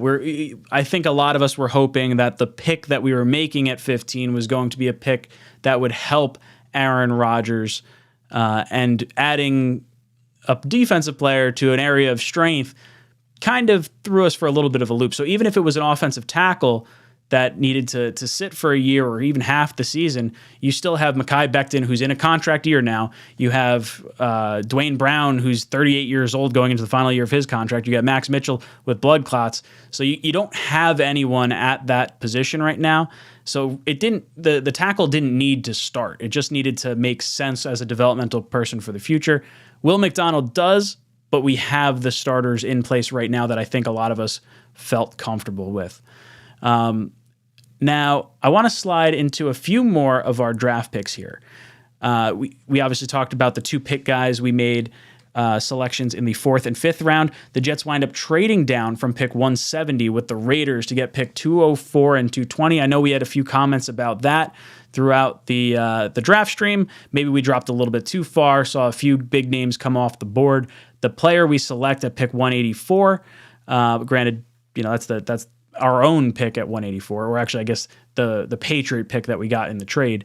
We got linebacker Zaire Barnes out of Western Michigan. So Green Bean, how did you feel with the Jets dropping back from 170 to 204 and not having a pick for basically 14 picks after that selection that they traded down? Did you think we lost some guys, or how did you feel about the linebacker pick in round 6? Well, I think we definitely, maybe they didn't lose their guys, they lost a bunch of guys I liked. It was a whole string of guys that were there, but think about this. So we traded 207 for 170 in the Aaron Rodgers trade. Then we parlayed 170 into 204 and 220. So it's kind of, I don't know. Did we really lose anything? We even jumped up 3 spots from where we originally were and added 220, which was able to get us the most fun name in our draft, So we were able to do all that. So I don't know. Again, like there were guys I liked in there, but clearly, Joe Douglas and team felt like, hey, we're in a place now where it's all about RAS scores. It's all about, character, athleticism, things like that. And there's a whole mess of dudes. They're all on the same tier. Let's go ahead and get 2 dart throws instead of 1 and up our chances a little bit. And I think there's logic to that. Would I do it? Maybe not. Would I have done that? No, maybe not. But I do understand why, and I like the reasoning behind it. And I also like the direction. Late in the draft, athleticism is king. Athleticism and character, like work ethic, things like that, which is interesting because Zach Kuntz, the rub on him is kind of that he relies on his natural ability, his size and strength and speed. He doesn't really want to work all that hard. So that's going to be Salah's job to do that. But athleticism and character in the 5th to 7th round are probably a pretty damn good bet. It's like betting the odds on the wheel. You know what I mean? You don't, not betting on one number, but just taking black. And therefore, you up your chances to 50%. You win less, but you get 50%. So yeah, anyway, I think it was ultimately probably a good move. Matt, how did you feel about, trading down and making the selection of the linebacker in the 6th round? Yeah, I'm gonna be honest. I think Zaire Barnes is probably my least favorite player from this draft class. I think the Jets even kind of reached on him. I saw a lot of people were saying that like they didn't have him as a draftable player. He was probably a UDFA. So I thought he went a little bit early, but he's probably going to be more of a special teams guy, which is fine. You could use those late, day 3 guys as special teamers, but even still, there were a couple guys that we were throwing names around where it's like, would have liked to grab him. So don't mind the position they went after, but don't know how much I love that player particularly. Justin Crazy hops in. You dropped another $20 super chat. Justin, you get to freeze one of us. You get 2 freezes, actually, because you did the super chat earlier. So let us know who you want to freeze for the 1-minute freeze, and we'll get that figured out as well. Justin says, rank the players in the rookie class from best to worst. Ooh, this is a good thought experiment here. Best player to worst player would be exactly the draft order that we went in, because best player available, right? Like, the really good players are not necessarily going to get drafted, lower. But I do think you can apply value and deem that maybe or weigh that against where they were picked. So for me, I really like the Tippmann pick. I think that was the biggest hole on our team overall. And getting him in the 2nd round, having all your choices of centers at that point, I thought was a really, really nice thing to get. So I'll say Tippmann was my favorite. And I guess, I don't know if we should rank. Do we want to rank all of them together and see if we can come up with a consensus? Or do we want to try and give maybe our favorite and our worst rather than like trying to split hairs? You think we would align? You think we'd land on the same spots? I don't know. Let's do this then. Who's your favorite player, both from like this is the best player when also thinking about their value that we got them at? Matt, I'll let you go first. Yeah, I agree. I would rank Tippmann 1. I definitely think that for, like you said, for value and where they got him, that he would be 1 by far, I think. Green Bean, do you think Tippmann's the same? Yep, I'm right there. Tippmann. All right. So we got Tippmann figured out. He's our top draft pick. Then I think this is where you might start seeing people go in a few different directions. I'm going to say Izzy at running back, just because we thought we needed one. Wasn't sure if it was going to happen in the draft or not. Douglas has brought in a running back in every single one of his drafts now, going from P. Ryan to Carter to Brees and now to Izzy. I think the value that he could provide with Brees having, coming back from the injury, I think maybe that might be my next selection. Matt, where do you go? We're 2 for 2. I would have went Izzy next also, just because of impact. Green Bean, you feeling something similar, or you got a different guy? Wait, I'm sorry. What do you say? Izzy? Izzy was number 2. That's where I'm actually. I want to say Will McDonald so bad, but I think Izzy. Yeah, I think Will McDonald winds up going 3rd for me.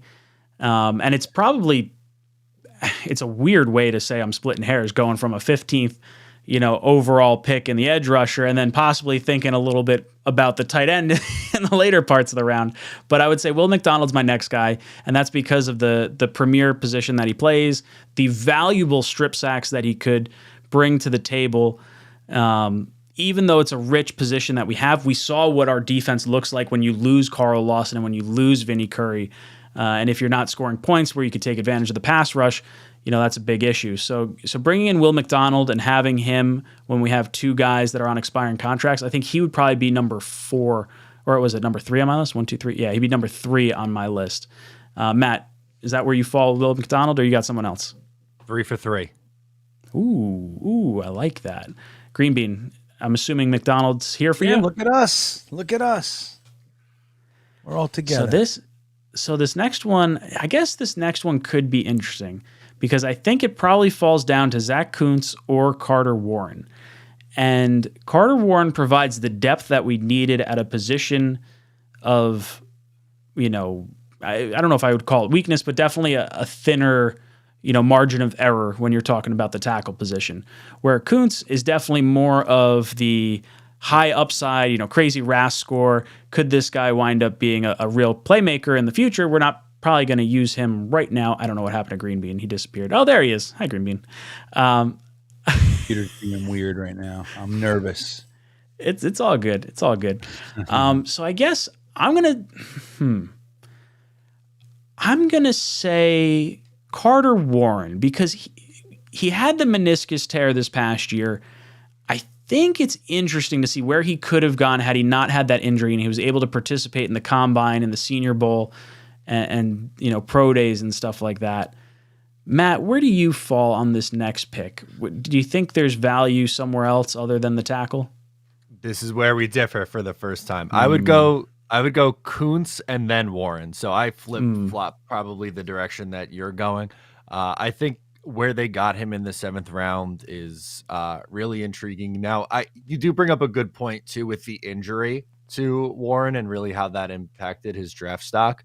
But I give a slight edge to Kuntz. I think could be a role down the line. Not this year. I think he's probably a practice squad guy this year, but I think there could be a role with him as a big slot. So I'm going to go Kuntz and then Warren next. Green Bean, where do you fall on this? I want to say Warren and I want to say Kuntz, but I can't.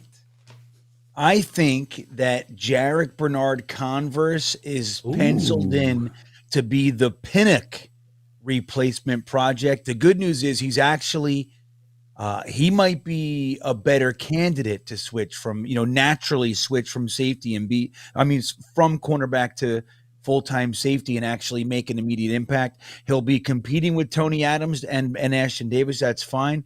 But I think that he's got a real shot to win the starting job. So I think he's a real interesting to me, man. I think I got him at 4. So I'll ask you then, I guess, what is your next player after that? Carter Warren, because Kuntz, as much as I want to love him, and I do, dude, he made it to the 7th round, dude. There was 716 tight ends taken before him. And he's got the athletic profile and everything you want, but there's a really big deal with him. And again, it's somebody it's one of those guys that just like always had the natural stuff, and he relies on that. And like the rub on him, I read it in a couple places, is that, how was it put? Like his can-do attitude is missing. So interesting. Again, like Salah's the great motivator. That's probably why they said, no, we just give us this guy. We know exactly how to reach him. That's fine. And I hope it's the case. But at where we stand, I just struggle to put him above guys like Converse and who I didn't like initially. And Warren I like. I think Matt might be right. I mean, he might be a long-term backup, but I think he would be good at that, kind of like that Chuma Edoga role, like 3-4 years, just as he's here, he knows the system and all that kind of stuff. But I think he could compete for his starting job too. I mean, he's got everything you want. He's just raw. I think for me, when I start thinking a little bit more about like, I'm going to jump to like who I think who maybe is the worst pick of our draft class, and I think I'm somewhere between Zaire Barnes and Jarek Bernard-Converse, and it's more so just because like we only saw 1 year at LSU from him, so like is there like can he live up to the the NFL caliber of player? Is there going to be a position change potentially in there with him? And then I guess I view him and Barnes both as special teams guys. The high motor, they're not going to quit, which is nice. Like just start throwing acronyms around. JBC, I believe it was him, had the really nice rundown of a player that was screaming in the end zone. They wound up tackling him, or he winds up tackling him at like the 15-yard line. And I don't know where that drive ultimately ended up being, but a guy that has the hustle to get all the way down the field and to like, stop that scoring opportunity. That could be a 4-point swing in any game. You turn a touchdown into a field goal. So I like that from both of them. I would say that those two are probably 1-2 as far as like maybe not as enthusiastic as some of the other picks there.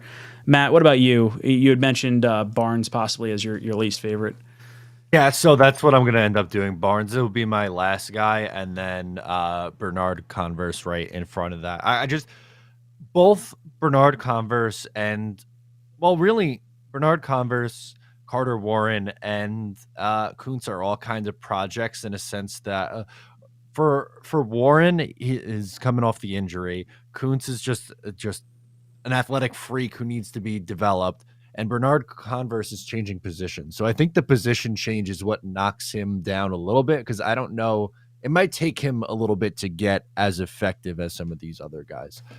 So that's why I think he is 6 on my list. And then Barnes is 7th by a pretty nice margin, I think, for me. We got Crossfire hopping in. Crossfire says, overall, I'm impressed with this draft for how much of a drop-off there was in talent. So I guess, do we still view this draft as weaker at the top half of it, like we did prior, or do we have maybe a different opinion now that we've seen some of the draft picks and where they wound up going? I know some of my guys that I had in like the second round, guys like Antonio Johnson and DeJuan Jones, nowhere near that point in the draft. So I totally had my values screwed up on some of those guys. I would say the value of our draft class is different than the value I expected to get out of it. This is very much a for the future as opposed to the immediate helping of right now, aside from probably Tittman. Green Bean, how did you feel overall about the depth in this draft overall? And then maybe where you rank this draft class on like how good you feel about it. Well, again, I think shifting my perspective, it's definitely not going to rate with 3 first-round picks and a top 4, whatever it was, second. You know what I mean? It's like, it's hard to say, oh, this is better than, it's just not real. But at the same time, if the Jets, what we've done with finally, the final piece being Aaron Rodgers and some ancillary stuff like Lazard and Tittman, just some kind of stuff like that.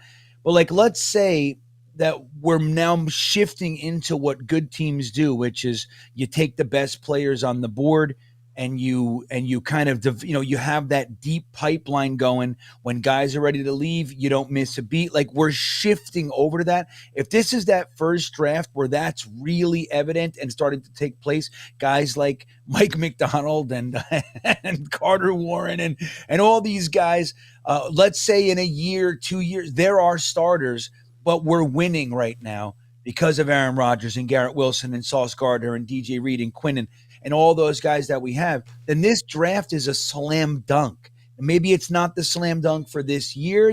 We get some good involvement, but let's remember, like, as Jets fans, we have been dependent on the draft. It's why we're so passionate about it. Like, there are other fan bases that, friends I have, they're into it, but not like we're into it.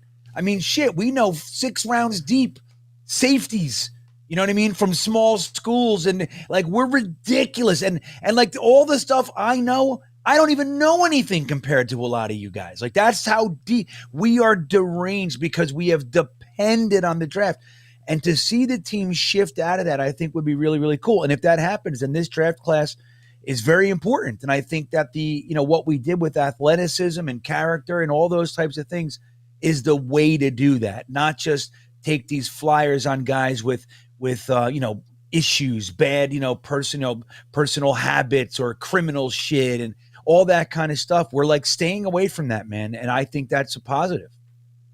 Yeah, Matt, what was your vibe of this draft overall, whether it be our draft class, the overall draft, and like ranking it amongst some of our more recent drafts?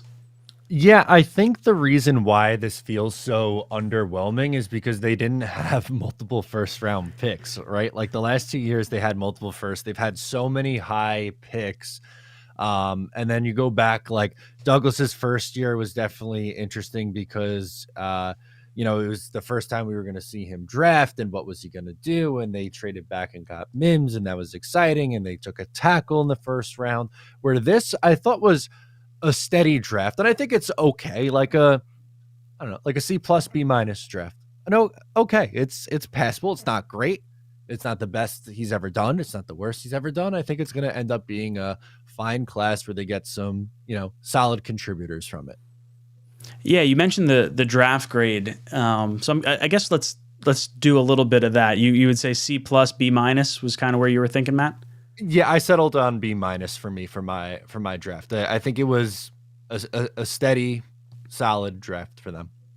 Yeah, that's exactly where I landed on it as well. I was like, you know what, it feels like a C plus upon further review.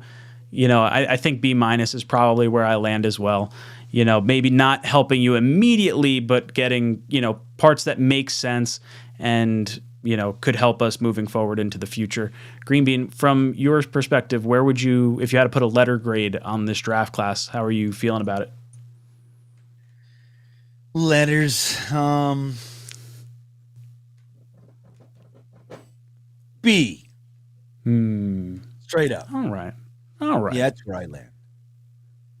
Scar City drops in, says McDonald will make much more sense when we have to let Lawson and Huff walk in free agency next year. Quinnen contract and all restructures. Cap will be tight in 2024. Well, the nice thing about losing possibly Lawson and Huff is that both those guys could wind up getting pretty nice contracts in a year that we won't have too much cap space if things shake out the way they may shake out. And with Quinnen Williams, I do think the contract gets done before training camp or on the eve of training camp or maybe just a day or two into training camp. Whatever it is, I think it'll get done this summer.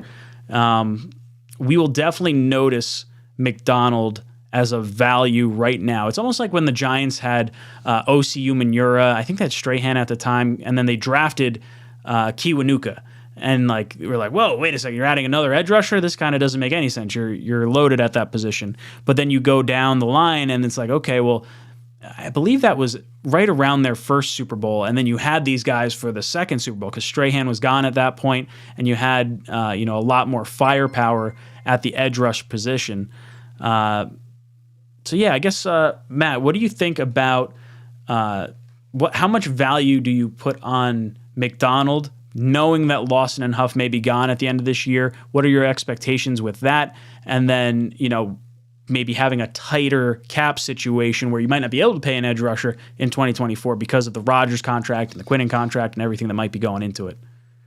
Yeah, well, I don't know how much the cap is going to be tight in 2024. The last part isn't really something I'm all that concerned. It'll be tighter, I guess, but I don't think it's going to be anything super crazy for the Jets to have to deal with. But the first part is 100% spot on. There's no guarantee that Lawson and Huff are here beyond this upcoming season. So having both Jermaine Johnson and McDonald on rookie deals as your edge duo with, some of the other guys that they have rotating through absolutely makes sense for the long term. I see, guys, we have 212 likes in this chat right now, or in this stream.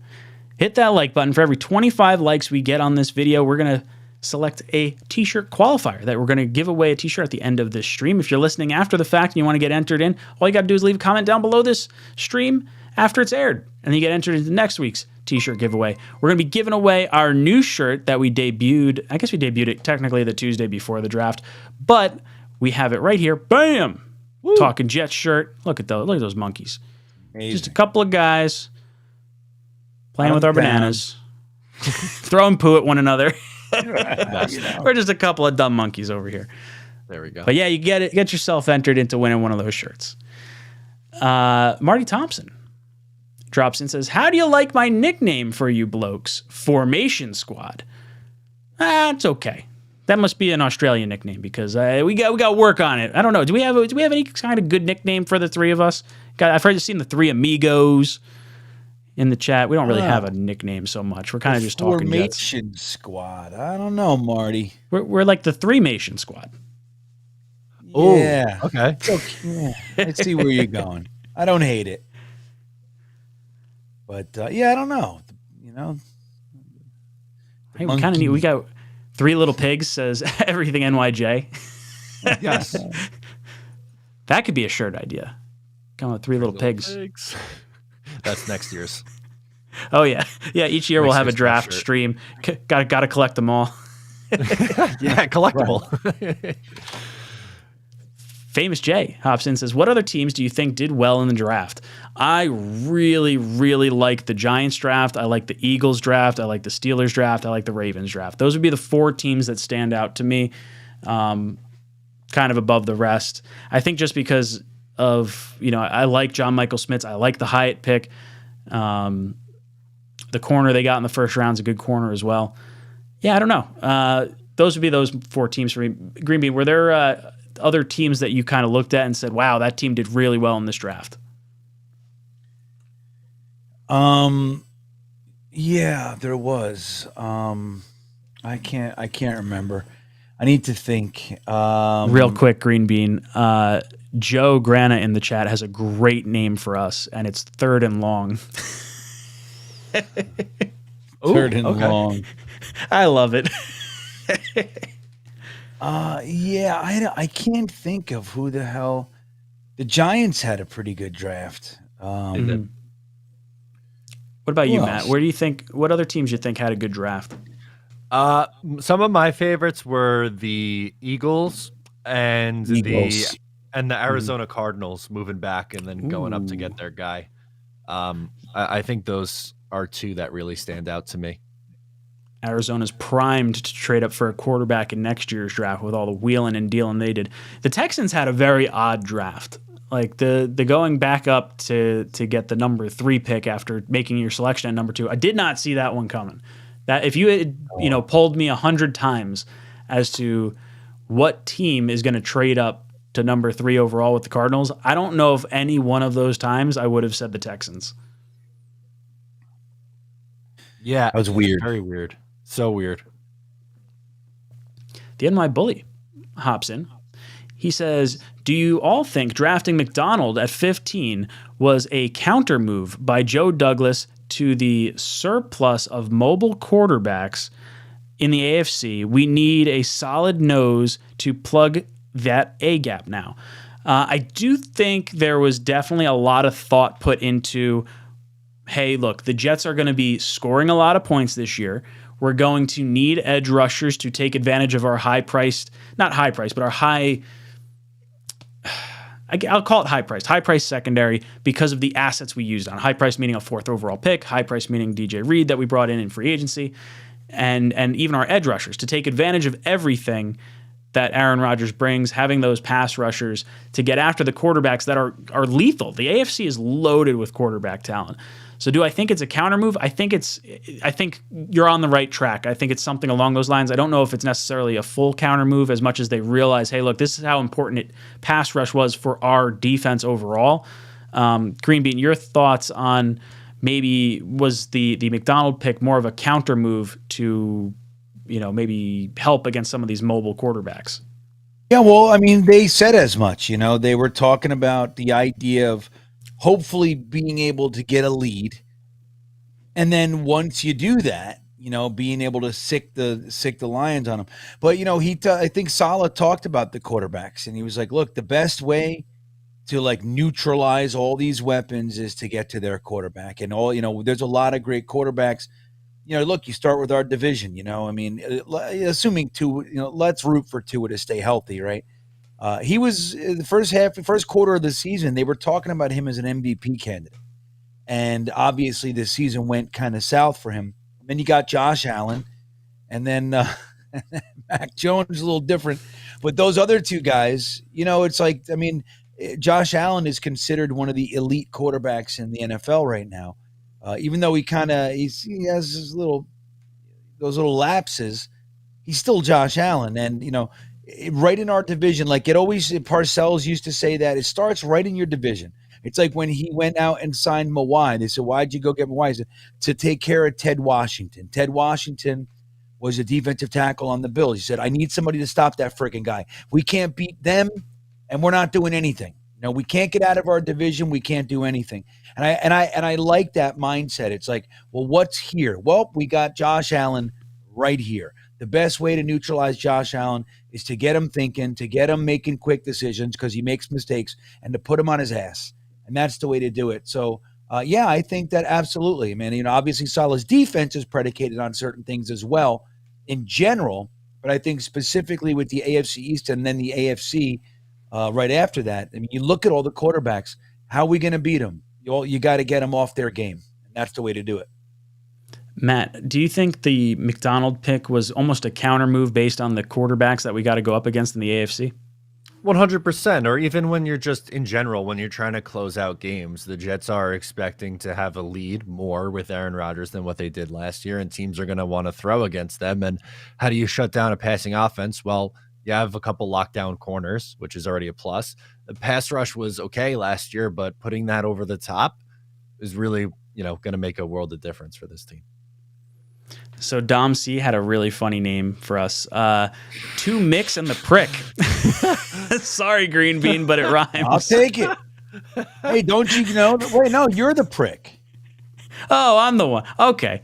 Or are you talking about Dom C? Wait a minute. I'm a Mick. Are you Irish, Green Bean?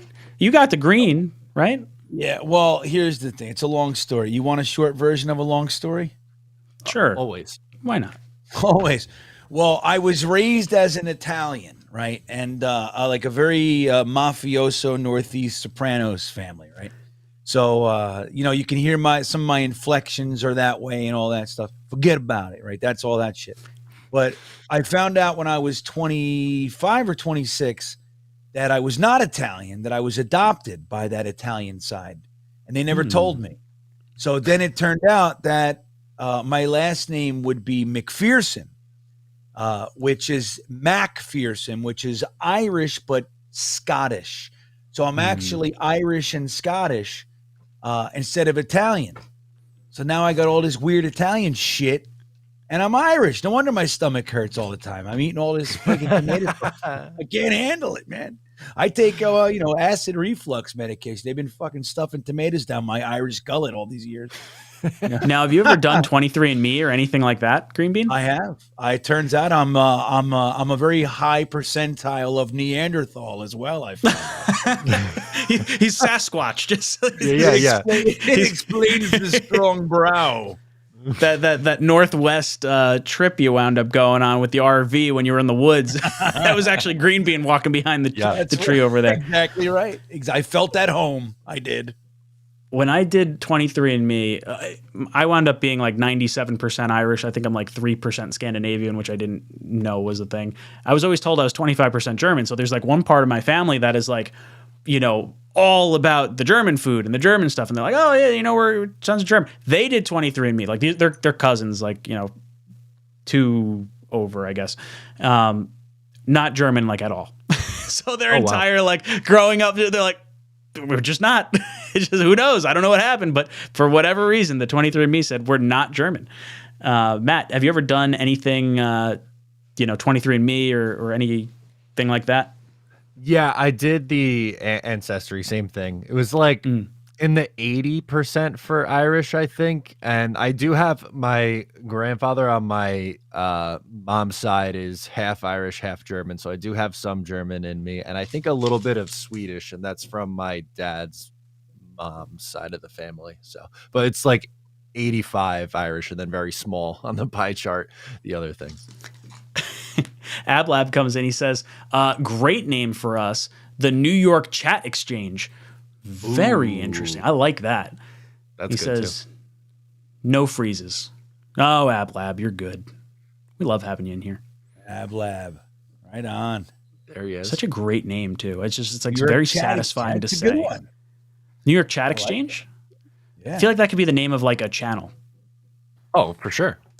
That's right? pretty good, dude. Maybe we got to change our talking jets. Just chop it off. We got Blade Runner coming in. Blade Runner says, do you guys worry about our lack of a deep safety or a poor coverage linebacker? It's a big deficiency, in my opinion. God bless you, boys.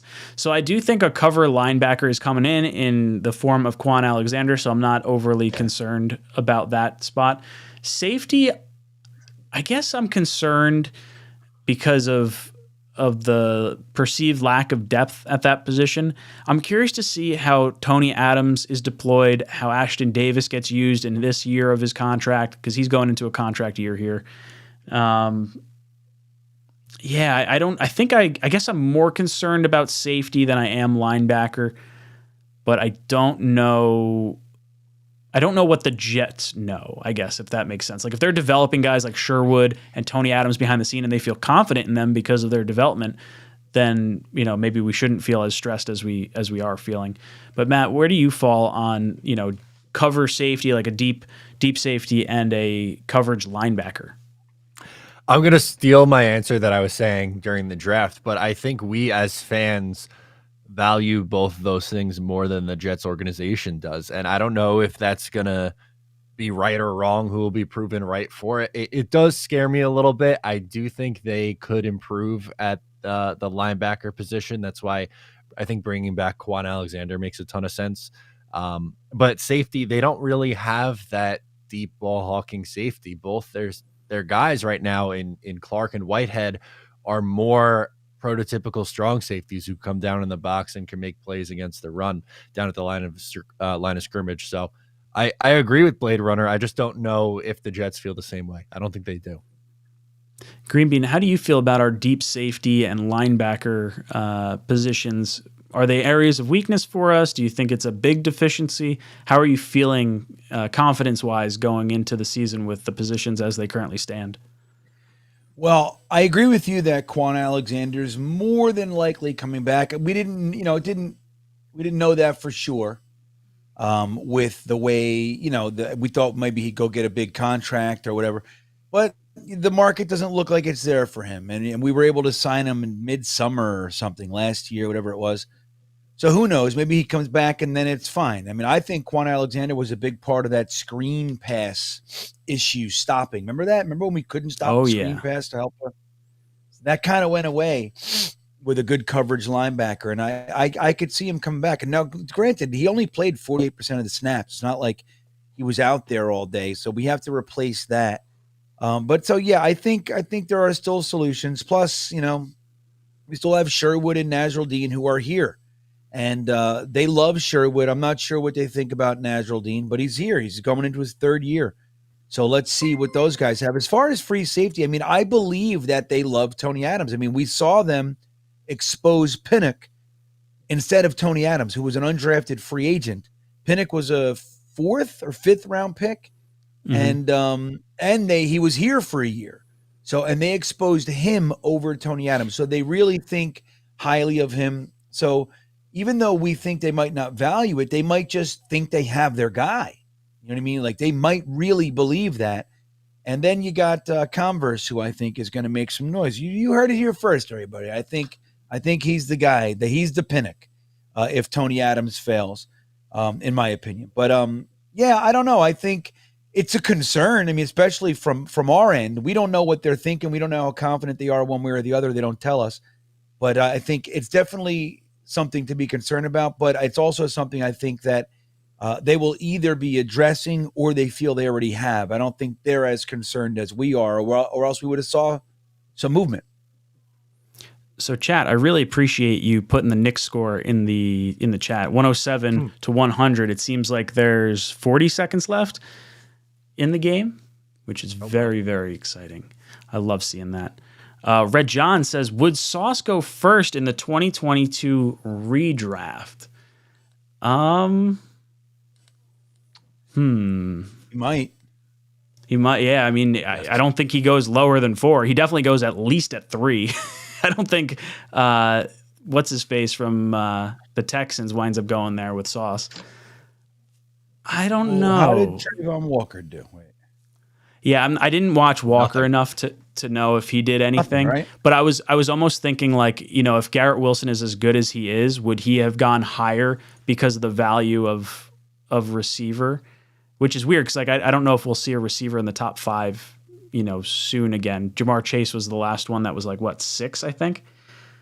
So the Athletic did a redraft of the 2022, and in their article, which is written by Nick Baumgartner, he has Sauce Gardner going number 1 overall to the Jaguars. Okay, I like it. And Garrett Wilson 3rd overall to Houston. Wow. So I wonder where Brees winds up going. Did he make it into the first, Brees? Give gotta. Me a second. Let me do a little search. No, he doesn't. Wow, really? I guess maybe because he's hurt. The injury. Sure. I don't know. I feel like if you did a Yeah. redraft, I don't know how Brees gets out of the first round in a redraft. I think the Jets would have traded back into the first round if they knew how good he was going to be. So that way they could get that 5th year on him too. Yeah, I'm a little Or- surprised by that, to be honest with you. I would have thought Brees would have made it as well. Trayvon Walker had 49 tackles, 3.5 sacks, 5 tackles for a loss, and 10 quarterback hits. Not a bad year. No, definitely but not. Not first overall. I'll tell you that. No, definitely not. Slava Manobcraft says, "Will Converse be an all-star?" Is that that's a shoe reference, right? I see what you're saying. All right, we are at the end of our show, boys and girls. That went a lot quicker than I was expecting. I kind of looked up and got caught. All right, so we've got 253 likes on this video. Or on this draft recap stream. There we go. Matt, can I have you go over to, you know what? Let's go over to the Johnny Ice Cream video. Let's see if there's any comments on there. And let's pick someone from the Talkin Jets channel, Johnny Ice Cream video. Okay. Yeah, I feel bad. I actually watched some of that. I feel so bad. I was my tiredest during that. That was I was fun. like, Yeah. Dude, yeah, Johnny I was love electric. It was such- awesome having him on. Him and his dad are just so funny. Yeah, they're good. They're good guys. But I was so like we- shocked. Yeah. That day 3 was tough. Uh-huh. All right. So I get to pick one from here. Yep. Oh, yeah. All right. Well, I guess how there's many only- do we have? I don't know how many comments we actually have There's on that two. video. Oh, there's two. Two. Let's pick both. Let's get both of them. Okay. So Charles Gorman and Zachary Alford. Ooh, there we go. Throw those two into the pot. Mumtaz hops in. He says, "Guys, Will McDonald has a new #1 fan. Me. I paid no attention to him before the draft, and after watching numerous tape, his play is stunning, and I'm predicting now that he could be a 10+ sack guy." Mumtaz, that's the best part about all this. Look, when we drafted him, the three of us had no idea this pick was coming and did not have ourselves prepared for what this guy, actually is or could provide to our team. So that little bit of, going back to the drawing board, reassessing everything, looking at the tape, that's all part of the evaluation. So I'm glad you wound up doing it, because there's a lot of people out there that'll just dig their heels in on an issue and just say, nope, I was right. You were wrong. But being able to say, okay, hey, look, I made a judgment call. And you know what? Now I have a different judgment. I have my signature on Jet Nation for a long time had, I reserve the right to change my opinion based on new information provided. And in a sense, I guess the information was out there prior, but me learning about these players and learning about Will McDonald, I feel much better about it now than I did the night of the draft. So I kind of fall in line with you, Mumtaz, in your line of thinking. Green Bean, you got our list of qualifiers? I do. Ooh, okay. How many we got? I guess it's what, 8, 10, let's 12? see. 12 plus the super chats? Wait, let me count everybody. 1,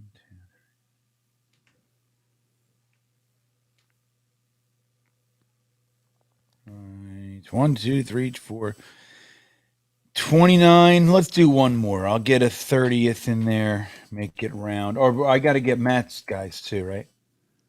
I didn't get those yet. Yeah, throw those Matt two in have there. anybody? Yeah, hang on. I got to go back. I didn't even hear. Did you say them already? Yeah, I did. That's okay. All two. Yeah, it's only two Charles names, Gorman and I don't remember the other name. but- Yeah, Dom Charles C. You're the last. and Charles Zachary Gorman. and Zach Alford. Alford. Okay. Sorry, I didn't even hear that. All right, man. Good shit. All right. All right. We have 32. So we have 32 people in this. So I want the chat to give me 3 single-digit numbers. And the first 3 single-digit numbers that pop up will be counted together. And then we're going to do something else. So we got an 8, a 7, and a 5. So what is that? That's 15, 20. So now I want the chat someone say top or bottom, one of the two. And we're going to go from the top of the list or the bottom of the list. Let's see what winds up. You tell me. I'm So all yours. the number's 20. Okay. And Zachary says from the top. The top. From the top. All right. Here we go. It's on. Matt. I laughed at that too. Where is it? I can't see it. Where is it? What are you laughing at? He put in the chat. He says Ryan is a ... and there's top, bottom. Popping up funny. in the chat. Oh, good. Yeah, that was good. Well done, Mr. Ryder. All right, number 20 from the top. Yes.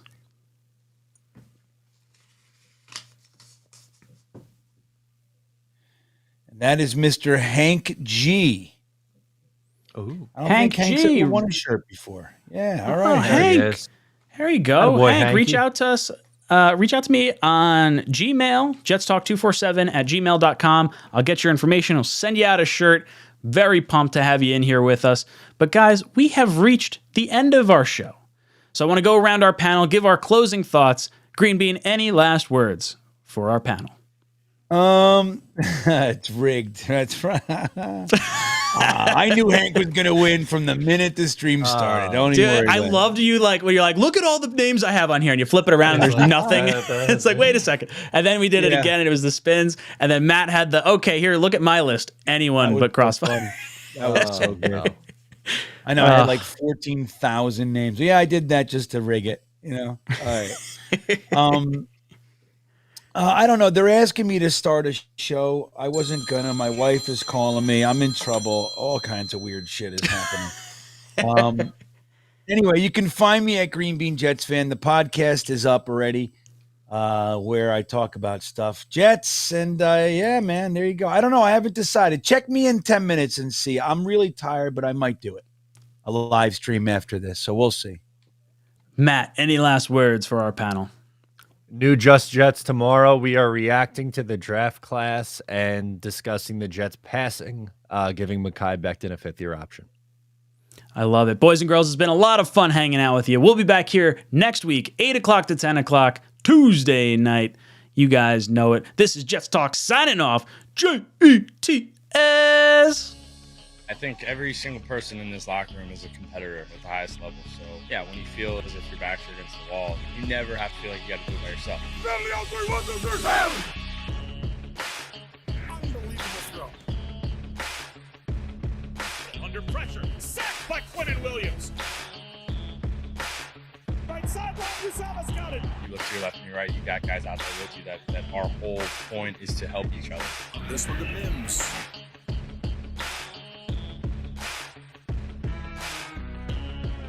That's Corey Davis climbing the ladder. To be able to go out and lead these guys, just to know how hard these guys work and how important it is to them, and then you get that chance to lead them. Everything that happened that needed to happen for us, it almost felt like kind of like a sign, like get like a second chance almost. Gets extra pushes, running left. Maybe a little extra life to breathe into the locker room. Touchdown Jets.